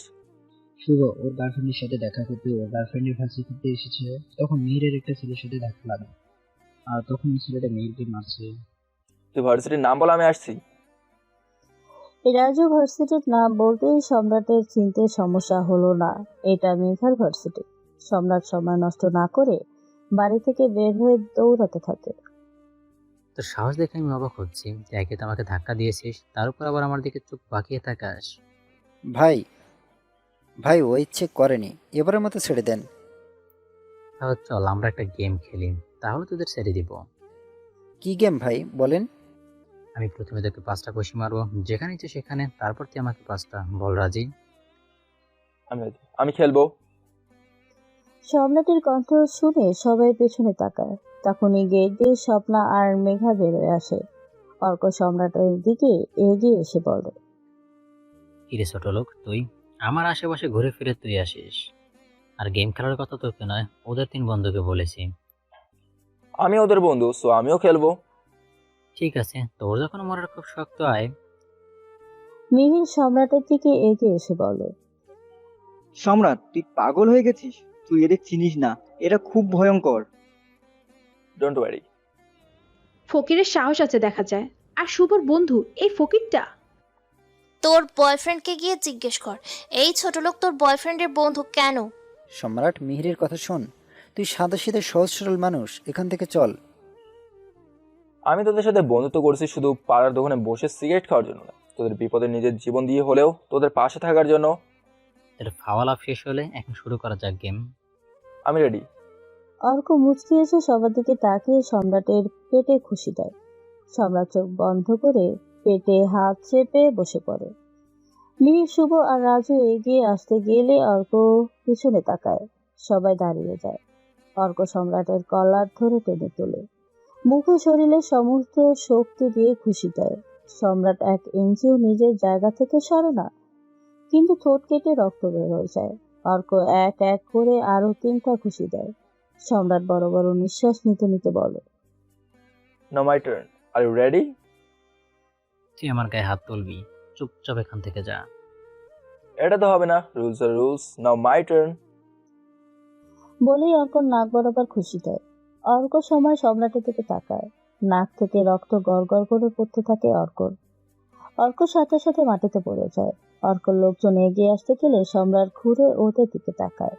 সবাই ভয় পেছনে সরে যায়। শুভ, রাজু, মিহির অবাক হয়ে সম্রাটের দিকে তাকায়। স্বপ্নার মেঘা একে অপরের মুখের দিকে তাকিয়ে আছে। স্বপ্না শুকনো একটা ঢোক গিলে বলে, এটা কি ছিল রে বান্ধবী? অর্ক সম্রাটকে 5টা ঘুষি দিল, ওর কিছুই হলো না, আর সম্রাট একটা ঘুষিতেই অর্ক বেহুশ। আমার শরীর কাঁপছে, তোকে কি বলবো? এখান থেকে চল, নয়তো উল্টাপাল্টা কিছু হয়ে যাবে। অর্কর মোবাইল বেজে ওঠে। সম্রাট মোবাইল হাতে নিয়ে স্ক্রিনে দেখে লেখা বড় বড় করে ভাই। সম্রাট কল রিসিভ করতে ওপাশ থেকে মেয়ে বলে, অর্ক কোথায় তুই? তাড়াতাড়ি বাসায়, আমাদেরকে আজকে কি করতে হবে ভুলে গেছিস? আপনার ভাইকে কেউ মেরে ফেলেছে, সে লাশ নিয়ে যান। তুই কি বলছিস? তুই জানিস? আমার ভাইকে মোবাইল দে। বেঁচে থাকলে তো দিব, আমি ঠিকানা মেসেজ করে দিচ্ছি, এসে নিয়ে যান। বলেই সম্রাট কল কেটে দেয়। মিহির এগিয়ে এসে বলে, তুই মিথ্যা কেন বললি? ও ওর ভাই আসার আগেই এখান থেকে চল। ওর ভাই অনেক বেশি ভয়ঙ্কর, এই শহরের নাম করা মাফিয়া। শুভ, রাজুকে নিয়ে এখান থেকে যা, বাকিটা আমি দেখছি। পাগলামি করিস না সম্রাট, চুপচাপ ওর ভাই আসার আগে এখান থেকে চল, নয়তো সমস্যা হয়ে যাবে। রাজুর কথা শুনে সম্রাট রাগী কণ্ঠে চেঁচিয়ে বলে, আই সে গো, কথা বুঝতে পারছিস না তোরা? সম্রাটের এইরকম লোক দেখে ভয় পেছনে সরে যায় তিনজন। শুভ দুজনকে বুঝিয়ে নিয়ে যায়। মেঘার স্বপ্না চলে যায়। অর্কর সাথে থাকা কয়েকজন ভয়ে দৌড়ে পালিয়ে যায়। সম্রাট আশেপাশে তাকিয়ে একটা কাচের বোতল দেখতে পায়। গিয়ে কাচের বোতল হাতে নিয়ে একটা কাচের সাথে বাড়ি দিতেই বোতল ভেঙে যায়। অর্কর কাছে এসে ভাঙা কাচের বোতল অর্কর গলায় ঠুকিয়ে দেয়। অর্ক ছটফট করতে করতে মরে যায়। সম্রাট সাথে সাথে সেখান থেকে চলে যায়। একটু পরে সেখানে একটা কালো গাড়ি থামে। গাড়ি থেকে নেমে আসে মীর। গাড়ি থেকে নামতেই দেখে তার ভাই মাটিতে পড়ে আছে, আর তার ভাইয়ের আশেপাশে রক্তে লাল হয়ে আছে। মীর দৌড়ে তার ভাইয়ের কাছে ভাইয়ের লাশ কোলে নিয়ে বলতে থাকে, ভাই, এই ভাই কথা বল, আমি এসেছি দেখ, চোখ খুলে তাকা না ভাই। অর্ক কথা বল ভাই, এ অর্ক কথা বল না। এই তোরা দাঁড়িয়ে আছিস কেন? খুঁজে বের করে কুত্তার বাচ্চাকে যে আমার ভাইকে মেরেছে। মীরের কথা শুনে মীরের লোকজন আশেপাশে খোঁজাখুঁজি করতে থাকে, কিন্তু আশেপাশে কাউকেই দেখতে না পেয়ে মীরের সামনে এসে মাথা নিচু করে সবাই দাঁড়িয়ে আছে। মীর চোখের পানি মুছে অর্ককে ছেড়ে উঠে দাঁড়ায়। তখনই সেখানে মেঘা এসে দেখে মীর কান্না করছে। মেঘা কাছে এসে বলে, মীর, তুমি এখানে? আর এই ছেলের লাশ ধরে কান্না কেন করছো? ও আমার ছোট ভাই, কেউ ওকে মেরে ফেলে গেছে। আমি যদি ওকে পাই তাহলে এতটা যন্ত্রণা দিয়ে মারবো, মৃত্যুর পরে ওর আত্মা আমার ভাই কেঁপে কেঁপে উঠবে। কি বলছো তুমি এসব? মীর, তোমার সাথে আমার জীবন জড়িয়ে আছে। তুমি কাউকে মারলে তো আমার ফাঁসি হয়ে যাবে। তাহলে আমার কি হবে? কিছু হবে না আমার, তুমি এখন যাও। যে আমার ভাইকে মেরেছে আমি ওকে খুঁজে বের করে নিজ হাতে মারবো। আমি দেখেছি কে মেরেছে। মেঘার কথা শুনে মীর বড় বড় চোখে মেঘা থেকে তাকিয়ে উত্তেজিত কণ্ঠে বলে, কে মেরেছে বলো আমাকে, আমি ওকে ছাড়বো না। বলো মেঘা, বলো কে মেরেছে আমার ভাইকে। মেঘা ব্যাগ থেকে মোবাইল বের করে সম্রাটের ছবি দেখায়। ছবিটা দেখে মেয়ে কিছুটা চমকে উঠে বলে, এটা তো সেই ছেলেটা যে সেদিন শপিং মলে তোমার সাথে কথা বলছিল। কোথায় থাকে এই ছেলে? কোথায় থাকে আমি জানি না, তবে ওর 3 জন বন্ধু আছে। তারা কোথায় থাকে আমি জানি, আর ওরা জানতে পারে কোথায় আছে এই ছেলে। ঠিক আছে, তুমি এখন যাও, আমি পরে তোমাকে কল করব। নিজের খেয়াল রেখো তুমি। মীর আর এক সেকেন্ডও সময় নষ্ট না করে সাথে সাথে চলে যায় মেঘার দেওয়া ঠিকানায়। এদিকে সম্রাট নিজের বাড়িতে এসে শুয়ে আছে। হঠাৎ মোবাইল বেজে ওঠে। মোবাইল হাতে নিয়ে দেখে কমিশনার মাইনুল কল করেছে। সম্রাট কল রিসিভ করে বলে, জি স্যার, বলুন কি খবর? খবর বেশি ভালো না, রফিক মনে হয় বাঁচবে না। তোমার মারে ওর ব্যান্ডে অনেক আঘাত লেগেছে। ডক্টর বলেছে আগামী 1 ঘন্টার মধ্যে রফিক হয়তো মারাও যেতে পারে। আমি এখন আসছি স্যার, আমি আসার আগে যেভাবেই হোক ওকে বাঁচিয়ে রাখুন। বলেই কল কেটে বাড়ি থেকে বের হয়ে সিএনজি নিয়ে রওনা দেয় হাসপাতালের উদ্দেশ্যে। 30 মিনিটের মধ্যে হসপিটালে পৌঁছে যায়। দ্রুত সাব ইন্সপেক্টর রফিকের কেবিনে এসে দেখে মুখে অক্সিজেন মাস্ক লাগানো। সম্রাট এসে মুখ থেকে অক্সিজেন মাস্ক খুলে ফেলে। কমিশনার মাইনুল এটা দেখে সম্রাটের হাত চেপে ধরে বলে, আরও ম্যাট, কি করছো তুমি? ওর অবস্থা এমনি খারাপ, আর তুমি ওর অক্সিজেন মাস্ক খুলে ফেললে। Sir don't disturb. রফিক, বলো তুমি মীরের সম্পর্কে কি জানো? মীর কি করতে চাইছে, ওর প্ল্যান কি? এতদিন পুলিশের চাকরি করেও ওই মীরের চামচামি করছো। আমি এসব সম্পর্কে কিছুই জানি না। মীর কাউকে কিছু বলে না, তবে এতটুকু জানি ওর বিজনেস হলো মেয়েদের পাচার করা, কিন্তু কবে, কখন, কিভাবে করে জানি না আমি। মিথ্যে বলছিস তুই, তুই সব জানিস। আমি সত্যিই কিছু জানি না। সম্রাট আর কিছু জিজ্ঞেস করবে তার আগেই রফিকের নিঃশ্বাস বন্ধ হয়ে যায়। সম্রাট রেগে বেড়ে খুশি দেয়। কমিশনার মাইনুল সম্রাটের কাঁধে হাত রাখে। সম্রাট কমিশনারের দিকে ঘুরে তাকায়। আমার মনে হয় না ও কিছু জানতো। এখন যা করার তোমাকে করতে হবে। তোমাকে যে মিশনের জন্য এতদিন রাস্তার ফকিরের বেশে এখানে পাঠিয়েছি, এবার সেই মিশন শেষ করো আর নিজের আসল পরিচয় সবার সামনে নিয়ে আসো সম্রাট। সম্রাট কিছু বলতে যাবে তার আগে সম্রাটের মোবাইল বেজে ওঠে। সম্রাট পকেট থেকে মোবাইল বের করে দেখে মীরের নাম্বার। কল রিসিভ করে বলে, হ্যাঁ মিহির বল। মিহির নয়, মীর। তোর আদরের 3 বন্ধু আর তোর বড় দাদু এখন আমার কাছে। যদি ওদের বাঁচাতে চাস তাহলে আমি একটা ঠিকানা মেসেজ করে দিচ্ছি, চুপচাপ চলে আয়। মিহির ওদের ছেড়ে দে, তুই যা বলবি আমি তাই করব। এত সহজে আমি ওদের ছাড়বো না। তুই আমার ভাইকে আমার থেকে কেড়ে নিয়েছিস, আমি তোর চোখের সামনে এক এক করে ওদের মারবো।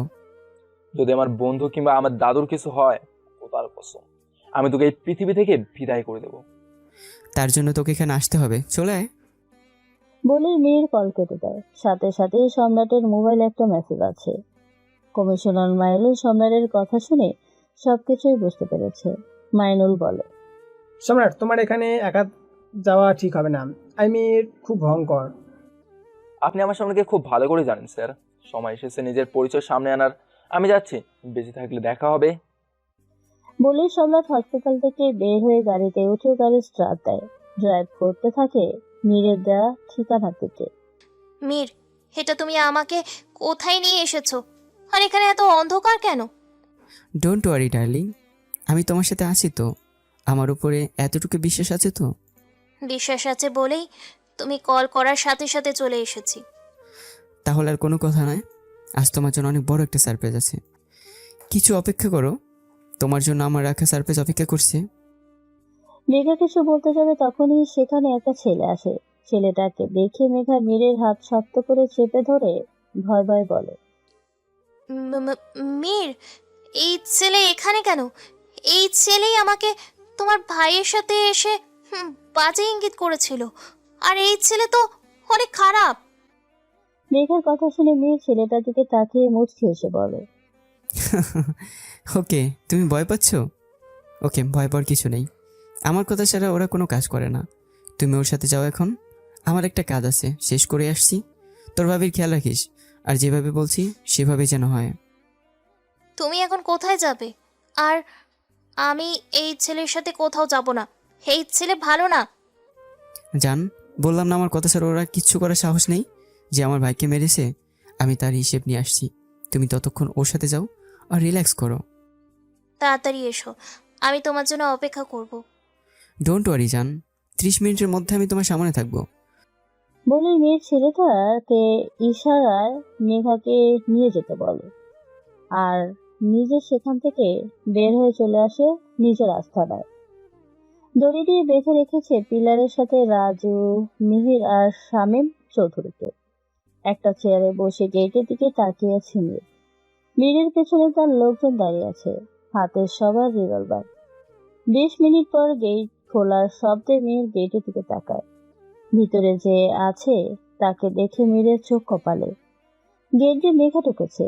মীর যেন নিজের চোখকে বিশ্বাস করতে পারছে না। সামনে এগিয়ে আসতে গেলে দেখে মেঘার পেছনে সম্রাট দাঁড়িয়ে আছে। পরনে সাদা একটা শার্ট, কিন্তু রক্ত লাল হয়ে আছে। মেঘা মুচকিয়েছে সম্রাটের দিকে এগিয়ে একবার তাকিয়ে মীরের দিকে তাকিয়ে মীরকে উদ্দেশ্য করে বলে, অবাক হয়েছিস আমাকে এখানে দেখে? মেঘা, কি হয়েছে তোমার? তুমি আমাকে তুই করে বলছো কেন? আর এখানে এসেছো কেন? আমি তো তোমাকে বলেছি আমি তোমার কাছে আসছি। এখনো অভিনয় করে যাচ্ছিস আমার সাথে? তোর আসল চেহারা আমার সামনে পানির মতো পরিষ্কার। এই শহরের নামকরা মাফিয়া তুই, যাকে সবাই মীর ভাই বলে জানে। আর তুই আমার কাছে আসতি, তাই না?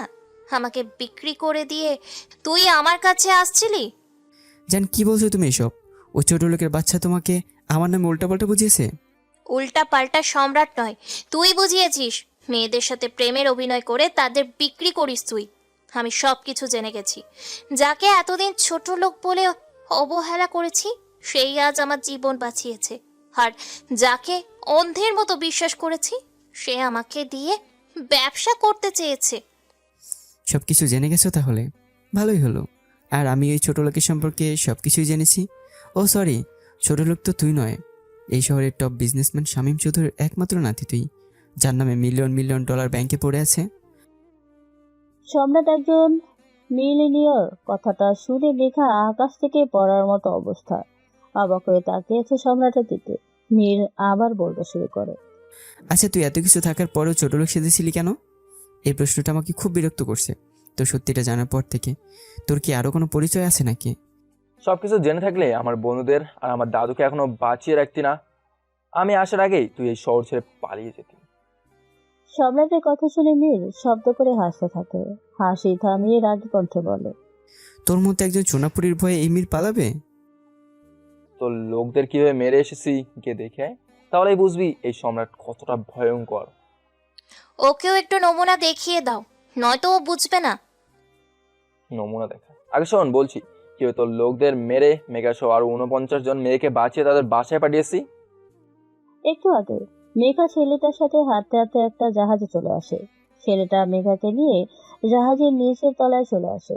মেঘা দেখে তার মতো আরো অনেকগুলো মেয়ে বসে বসে ঝিমুচ্ছে। সবাইকে ড্রাগ দেওয়া হয়েছে কিছু সময় আগে। সেটা মেয়েগুলোকে দেখেই বেশ বুঝতে পারছে মেঘা। মেঘা কিছু না ভেবে বের হওয়ার জন্য ঘুরতে একটা ছেলে গেট লক করে দেয়।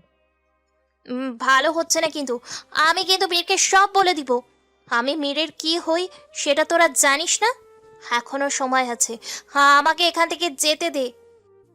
মেঘার কথা শুনে সবাই শব্দ করে হাসতে থাকে। যে ছেলেটা মেঘাকে নিয়ে এসেছে সে মেঘার কাছে গিয়ে মেঘার চুল ধরে বলে, ভাইকে বলে কোনো লাভ নেই। আর তুই ভাইয়ের যা হস, এখানে যত মেয়ে দেখছিস সবাই ভাইয়ের তাই হয়। আর একটু পর এই জাহাজ দুবাইয়ের জন্য রওনা হবে। আর তোদের নামের পাশে অ্যাড হবে প্রতিটা। কথাটা শুনে মেঘার বুকটা কেঁপে ওঠে। মেঘা নিজের কানকে বিশ্বাস করতে পারছে না। ছেলেটা মেঘাকে ছুঁড়ে মারে। মেঘার কপাল দিয়ে জাহাজের স্ট্রেলের সাথে বাড়ি লাগে। কপাল ফেটে রক্ত বের হয়ে যায়। মেঘা বসে বসে কান্না করছে। হঠাৎ সম্রাটের কথা মনে পড়ে যায়। মেঘা বসা থেকে উঠে ছেলেগুলোকে বলে, আমি ওয়াশরুমে যাব। আর কিছুক্ষণ অপেক্ষা কর, দুবাইয়ের ওয়াশরুমে যেতে পারবি। ছেলেটা আর কিছু না বলে মেঘাকে সাথে নিয়ে জাহাজের ওয়াশরুমে চলে আসে। মেঘা ভেতরে যায়। ছেলেটা বাইরে দাঁড়িয়ে আছে। মেঘা ওয়াশরুমের দরজা নক করে বুকে রাখা মোবাইলটা বের করে সম্রাটকে কল করে। সম্রাট মীরের দেয়া ঠিকানায় প্রায় চলে এসেছে। তখনই মোবাইল বেজে ওঠে। গাড়ি থামিয়ে পকেট থেকে মোবাইল বের করে দেখে মেঘা কল করেছে। সম্রাট কল রিসিভ করতে মেঘা কান্না করতে করতে বলে, সম্রাট, আমাকে বাঁচাও। কি হয়েছে তোমার? তুমি কান্না করছো কেন? কোথায় আছো তুমি বলো? আমি কোথায় আছি জানি না, তবে এতটুকু জানি একটা জাহারের মধ্যে আছি। মীরকে আমি চিনতে ভুল করেছি। আমার মতো আরো অনেকগুলো মেয়েকে আর কিছুক্ষণ পর দুবাই পাচার করে দিবে। প্লিজ সম্রাট, আমাকে বাঁচাও। তুমি কোনো চিন্তা করো না, আমি আসছি। মোবাইলটা যেভাবে হোক কিছু সময়ের জন্য অন রাখো। আমি তোমার নাম্বার ট্র্যাক করে তোমার কাছে আসছি। আর তুমি নর্মাল থাকো, ওদের যেন কোনো সন্দেহ না হয়। তাড়াতাড়ি আসো তুমি, আমার খুব ভয় করছে সম্রাট। ভয় পাওয়ার কিছু নেই, আমি আসছি। বলে সম্রাট কল কেটে দেয়। মেঘা মোবাইল আগের জায়গায় রেখে ওয়াশরুম থেকে বের হয়ে যায়। ছেলেটা মেঘাকে নিজের আগের জায়গায় নিয়ে চলে আসে। মেঘা এক কোণে চুপচাপ বসে অপেক্ষা করছে সম্রাটের জন্য। সম্রাট কমিশনার মাইনুলকে কল করে। কমিশনার মাইনুল কল রিসিভ করে বলে, হ্যাঁ সম্রাট বলো। স্যার, আমি আপনাকে একটা নাম্বার দিচ্ছি। 5 মিনিটের মধ্যে এই নাম্বারটা ট্র্যাক করে আমাকে লোকেশন পাঠান। কার নাম্বার আর কি হয়েছে? আমি যে কারণে ছদ্মবেশ নিয়ে আসি তার খবর পেয়েছি। লেট করবেন না স্যার, ফাস্ট। বলে সম্রাট কল করে কমিশনার মাইনুলকে মেঘার নাম্বার পাঠায়। 5 মিনিট পর কমিশনার মাইনুল সম্রাটকে একটা লোকেশন পাঠায়। সম্রাট গাড়ি ঘুরিয়ে দ্রুত ড্রাইভ করতে থাকে। 15 মিনিটের মধ্যে পৌঁছে যায় লোকেশনে। গাড়ি থেকে নেমে কিছুটা সামনে আসার পর দেখে একটা বিশাল বড় জাহাজ পাঠা। সম্রাট খুব সাবধানে জাহাজে উঠে পড়ে। তখনই ওপরে একজন সম্রাটকে দেখে ফেলে। সম্রাট লোকটার কাছে গিয়ে মুখ চেপে ধরে ঘাড় ভেঙে ফেলে। মুহূর্তেই লোকটা মারা যায়। সম্রাট খুব সাবধানে নিচে শুয়ে দেয়। খুব সাবধানে এগিয়ে গিয়ে ওপরের কেবিনে তাকিয়ে দেখে কয়েকটা ছেলে বসে বসে মদ খাচ্ছে। সম্রাট নিচেও কেবিনের দরজা দিয়ে ভেতরে ঢোকে। সম্রাটকে দেখে ছেলেগুলো পাশে থাকা রিভলভার ধরতে গেলে সম্রাট টেবিলে থাকা ছুরিটা হাতে নিয়ে একজনের গলায় ঢুকিয়ে দেয়। বাকি ছেলেগুলো এটা দেখে ভয় পেছনে সরে যায়। সম্রাট মাথা নাড়তে নাড়তে বিরক্তি ভঙ্গিতে বলে, তো তোরা নিজেদের গুন্ডা মনে করিস? তোদের শুধু শুধু মিট টাকা দেয়। মাত্র একজনকে মেরেছি, এখন আরো 5 জন বাকি। কোথায় আমাকে মারতে আসবি তা না করে ভয় পিছনে গেলি। তোরা তো গুন্ডা নামে কলঙ্ক। সম্রাটের কথা শেষ হবার আগে একজন গুলি করতে গেলে হাতে থাকা ছুরিটা তার দিকে ছুঁড়ে মারে। ছুরি গিয়ে সোজা কপালে ঢুকে যায়। ছেলেটা নিচে পড়ে যায়। উপরে এমন শব্দ শুনে একটা ছেলে উপরে আসতে গেলে আর একজন বলে, আরে উপরে যেতে হবে না, ওরা মনে হয় মদ খেয়ে মাতলামো করছে।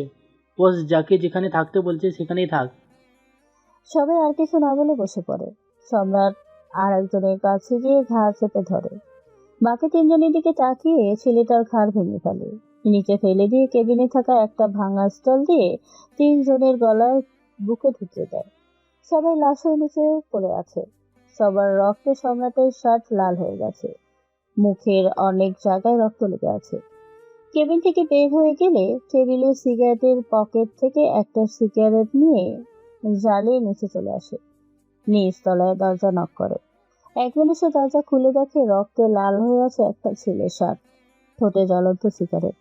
ছেলেটা কিছু বলবে তার আগেই সম্রাট ছেলেটার হাত ধরে উল্টো দিকে ঘুরে গলা চেপে ধরে। নিচে থাকা বাকি ছেলেগুলো সম্রাটের দিকে রিভলভার তাক করে আছে। মেঘা সম্রাটকে দেখে যেন মরুর বুকে বৃষ্টি খুঁজে পেল। তুই এখানেও? তুই অর্ক ভাইকে মেরেছিলিস, এখান থেকে বেঁচে ফিরতে পারবি না তুই। সম্রাট কিছু না বলে ছেলেটার গলা ছেড়ে চুল চেপে ধরে জাহাজের সাথে মাথা বাড়ি দিতে থাকে। সবাই ভয় পিছিয়ে যায়। ছেলেটার নাক মুখ থেকে রক্ত পানির মতো পড়ছে। জাহাজের জানালা খুলে ছেলেটাকে পানিতে ছুঁড়ে ফেলে দেয়। বাকি ছেলেগুলো ভয়ে শুকনো ঢুক তুলছে। একজন গুলি করতে গেলে আর একজন বলে, এই গুলি করিস না, মীর ভাই ওকে নিজে হাতে মারবে বলে তার ভাইয়ের লাশ ছুঁয়ে কসম করেছে। সম্রাট 1 পা 2 পা করে ছেলেগুলোর দিকে এগিয়ে যাচ্ছে। মেঘা উঠে দৌড়ে গিয়ে সম্রাটের বুকে ঝাঁপিয়ে পড়ে কান্না করতে থাকে।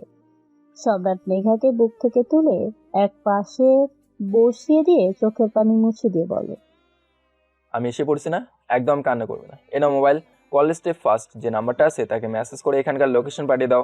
মেয়েগুলোকে এখান থেকে যার যার বাসায় দিয়ে আসতে হবে। ততক্ষণে আমি ওদের এই পৃথিবী থেকে বিদায় করি। বলেই সম্রাট নিচে থেকে একটা ভাঙা রড তুলে নেয়। একটা ছেলের সামনে দাঁড়িয়ে বলে, হাতে রিভলভার, ট্রিগারে আঙুল, গুলি করে দিলে বেঁচে যেতি, কারণ আমি তোকে মারবো। বলেই ছেলেটার পায়ে রড ঠুকে দেয়। ছেলেটা পা ধরে চিৎকার করে ওঠে। মেঘা এমন দৃশ্য দেখে চোখ বন্ধ করে নেয়। বাকি ছেলেগুলো পালাতে গেলে সম্রাট নিচে থেকে রিভলভার নিয়ে সবার মাথায় গুলি করে। এপাশ দিয়ে ঢুকে ওপাশ দিয়ে গুলি বের হয়ে যায়। সবাইকে মেরে মেঘাকে নিয়ে জাহাজ থেকে বের হতেই দেখে কয়েকজন পুলিশের গাড়ি সেখানে দাঁড়িয়ে আছে। কমিশনার মাইনুল গাড়ি থেকে নেমে সম্রাটের শরীরে রক্ত রেখে বলে, সম্রাট, এই কি অবস্থা হয়েছে তোমার? আর স্যার, শরীরটা ব্যথা হয়ে গেছে। অনেকদিন পর মারামারি করলাম। সব মারামারি নয়, মার্ডার করলাম। আর ভয়ের কিছু নেই, রক্ত আমার নয়। জাহাজে আর 49 জন মেয়ে আছে, সবাইকে যার যার বাসায় পৌঁছে দিন।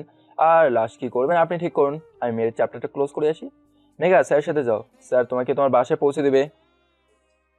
না, আমি তোমার সাথে যাব। ওই কুত্তার বাচ্চাকে নিজের চোখে মরতে দেখতে চাই। জাস্ট শাট আপ, ওখানে তোমার ক্ষতি হতে পারে। আমি কোনো সিনেমা হলে যাচ্ছি না, চুপচাপ স্যারের সাথে যাও। আমি তোমার সাথে যাব মানে তোমার সাথে যাব। একবার ভুল করে তোমাকে কষ্ট দিয়েছি, কিন্তু সেই ভুল আর করব না। বাঁচতে হলে তোমার সাথে বাঁচবো, আর মরতে হলে তোমার সাথেই মরবো। বেচারা সম্রাট আর কি করবে? ইচ্ছে না থাকলেও মেঘাকে সাথে করে নিতে হয়। কমিশনার মাইনুল মুখ টিপে হাসছে সম্রাটের দিকে তাকিয়ে। সম্রাট কিছু না বলে মেঘাকে নিয়ে গাড়িতে উঠে বসে। সম্রাট গাড়ির স্টার্ট দিতে গেলে মেঘা সম্রাটের হাত ধরে। সম্রাট মেঘার দিকে তাকাতেই মেঘা বলে, আই অ্যাম সরি সম্রাট, আমি মানুষ চিনতে ভুল করেছি। তোমার ভালোবাসাকে বুঝতে পারিনি, মিথ্যে ভালোবাসায় অন্ধ হয়ে গিয়েছিলাম। মিথ্যে ভালোবাসায় নয়, টাকার নেশায়। ভুল হয়ে গিয়েছে আমার। মানুষ মাত্রই ভুল করে। আমাকে লাস্ট একটা সুযোগ দাও। তোমার বুকে আমাকে আর একবার মাথা রাখার সুযোগ দাও। আমি আর কখনোই ভুল করব না। তোমার সাথে রোম্যান্স করার সময় আমার নেই এখন। আমার 3 বন্ধু আর দাদুকে আটকে রেখেছে ওই মির। আমাকে তাদের বাঁচাতে যেতে হবে। সম্রাটের দাদু আছে। কথাটা শুনেই মেঘা অবাক হয়, কারণ মেঘা জানতো সম্রাটের আপন বলতে এই পৃথিবীতে কেউ নেই। তোমার দাদু মানে? আমি তো জানি তোমার এই পৃথিবীতে কেউ নেই।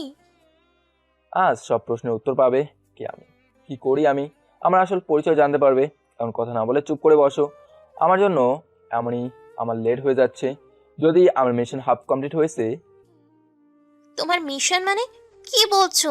সবকিছু আমার মাথার উপর দিয়ে যাচ্ছে। চুপ করে বসো তো, সব কিছু জানতেই পারবে তুমি। মেঘা কিছু না বলে চুপচাপ বসে থাকে। সম্রাট গাড়ির স্টার্ট দিয়ে ড্রাইভ করতে থাকে। আর কিছু সময়ের মধ্যে পৌঁছে যায় মীরের আস্তানায়। আর বাকিটা জানেন বর্তমান। সম্রাটের কথা শুনে বীর সাথে সাথেই মোবাইল বের করে ওদের মধ্যে একজনকে কল করে, কিন্তু কল রিসিভ হচ্ছে না। সম্রাট হাসতে হাসতে বলে, কল রিসিভ হচ্ছে না, আবার কর। যতবার ইচ্ছে ততবার কল কর, কিন্তু মৃত মানুষ তো কল রিসিভ করবে না। সম্রাটের কথা শুনে মীর রেগে সম্রাটের সামনে এসে সম্রাটের গলা চেপে ধরে বলে, ভুল করেছি তোকে সেদিন না মেরে। আমার ভাইকে তুই আমার থেকে কেড়ে নিয়েছিস, আমার ব্যবসা নষ্ট করেছিস। তোকে আজ আমি মেরেই ফেলবো। সম্রাট মীরে হাত গলা থেকে সরিয়ে মীরের দিকে ঝুঁকে ফিসফিস করে বলে, সিগারেট ফ্লেমের সিগারেট ফ্লেম, মুখে মুখে পটপট না করে কাজ করে দেখা। আর তোর ভাইকে এর আগেও একবার হাসপাতালে পাঠিয়েছি। তোর খবরই সাব ইন্সপেক্টর রফিককেও আমি মেরেছি। আরেকটা, আমার এখানে আসার প্রথম আর শেষ কারণ তুই। তোকে এই পৃথিবী থেকে বিদায় করা, তোর নাম সারা জীবনের জন্য মুছে দেওয়ার জন্য আমার এখানে আসা।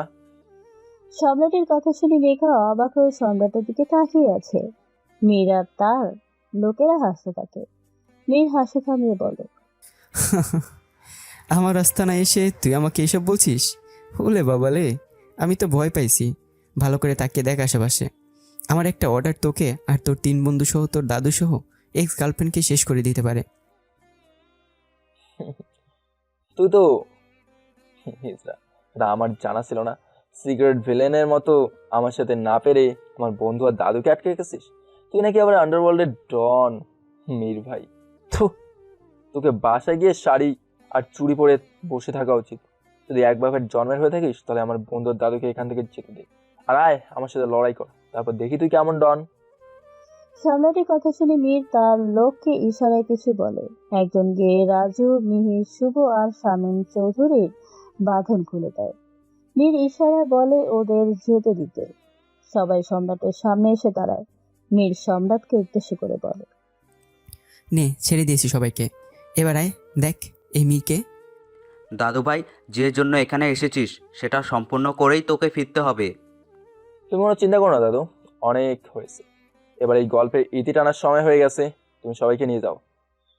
আমরা তোকে একা রেখে যাব না সম্রাট। আমাদের জন্য তুই এই বিপদে পড়েছিস, তোকে বিপদে রেখে আমরা যাব না। হ্যাঁ সম্রাট, রাজু ঠিকই বলেছে। তোকে একা রেখে আমরা কাপুরুষের মতো পালিয়ে যেতে পারবো না। হ্যাঁ সম্রাট, বাঁচতে হলে একসাথেই বাঁচবো, আর মরতে হলে একসাথেই মরবো। তুই একাই বন্ধুত্বের মান রাখবি, আর আমরা তোকে বিপদে ফেলে রেখে পালাবো, এটা হবে না। থাক, আর সাহস দেখাতে হবে না। চুপচাপ তোরা দাদুর সাথে চলে যা, আমি 10 মিনিট পর আসছি। না বলেছি, তুই শুনিসনি। আমরা তোকে একা ফেলে রেখে যাবো না মানে যাবো না। ঠিক আছে, তোরা এখানেই দাঁড়া। বলেই সম্রাট এগিয়ে যায় মীরের দিকে। মীরের বুকে ঘুষি দিতে গেলে মীর সম্রাটের হাত ধরে সম্রাটের পায়ে লাথি দেয়। সম্রাট মাটিতে পড়ে যায়। মীর সম্রাটের বুকে ইচ্ছে মতো লাথি দিতে থাকে। সম্রাট বুকে হাত রেখে চোখ বন্ধ করে আছে। মীর সম্রাটের সামনে বসে মুখে ইচ্ছে মতো খুশি দিতে থাকে। সম্রাটের নাক ফেটে রক্ত পড়তে থাকে। রাজু, মিহির আর শুভ আসতে গেলে মীর ওদের পায়ের সামনে গুলি করে বলে, এক কদম সামনে আসলে পরের গলিটা কপালের ওপাশ দিয়ে ঢুকে এপাশ দিয়ে বের হয়ে যাবে। যেখানে আছিস সেখানে দাঁড়িয়ে থাক। সবাই দাঁড়িয়ে যায়। মেঘা সম্রাট সম্রাট করে চিৎকার করছে। মীর হাতে থাকা রিভলভারের নল সম্রাটের কপালে ঠেকিয়ে বলে, ইচ্ছে তো করছে ম্যাগাজিনের সবগুলো গলি তোর মাথায় ঢুকিয়ে দেই, কিন্তু এত সহজে তোকে মারবো না। তুই আমার আদরের ছোট ভাইকে মেরেছিস, আমার ব্যবসা নষ্ট করেছিস, তোকে তিল তিল করে মারবো। বলি হাতে থাকা রিভলভারের হ্যান্ডেল দিয়ে সম্রাটের মুখে বাড়ি দেয়। সম্রাটের মুখ থেকে রক্ত বের হয়ে যায়। সম্রাট কয় একটা কাশি দিয়ে মুখের ভিতরে থাকা রক্ত ফেলে দিয়ে হাসতে থাকে। মীর সম্রাটকে হাসতে দেখে অবাক হয়ে বলল, তোর কুকুরে যান, এতটা মারার পর তুই হাসছিস? তুই যার জন্য এখানে এসছিস সে কতটা ভয়ঙ্কর সেটা জেনে আসার প্রয়োজন ছিল। আগে তোর চোখের সামনে ওদের মারবো। আমি আমার ভাইকে হারিয়ে যে কষ্ট পেয়েছি তোকেও ঠিক সেই কষ্টই দেব, তারপর তোকে মারবো। বলে মীর উঠে শামীম চৌধুরী আর বাকিদের দিকে এগিয়ে যেতে নিলে সম্রাট মীরের পা ধরে তার দেয়। মীর মাটিতে পড়ে যায়। উঠতে গেলে সম্রাট মীরের হাত তার পাশের ভিতর ঢুকিয়ে চেপে ধরে। মীর চিৎকার করে ওঠে। মীরের লোকজন এগিয়ে আসতে গেলে সম্রাট কোমর থেকে রিভলভার বের করে। সম্রাটের কাছে রিভলভার দেখে মেঘা, রাজু, মীর আর শুভ অবাক হয়ে তাকিয়ে আছে। সম্রাট মীরের লোকজনের দিকে রিভলভার তাক করে বলে, যদি বেঁচে থাকার ইচ্ছে থাকতো যেখানে আসিস সেখানে দাঁড়িয়ে থাক, আমি মাটিতে নয় শুধু বুকে গুলি করব। সবাই ভয় পেয়ে পিছিয়ে যায়। সম্রাট মীরের কলার ধরে টেনে তোলে। মীরের ঠিক নাক বরাবর ঘুষি দিতেই মীরের নাক ফেটে রক্ত বের হয়ে যায়। এরপর সম্রাট মীরের হাঁটুতে লাথি দেয়। মীর পা ধরে বসে পড়ে। সম্রাট মীরের ঘাড়ে লাথি দিতেই মীরের মুখ দিয়ে মাটিতে লাগে।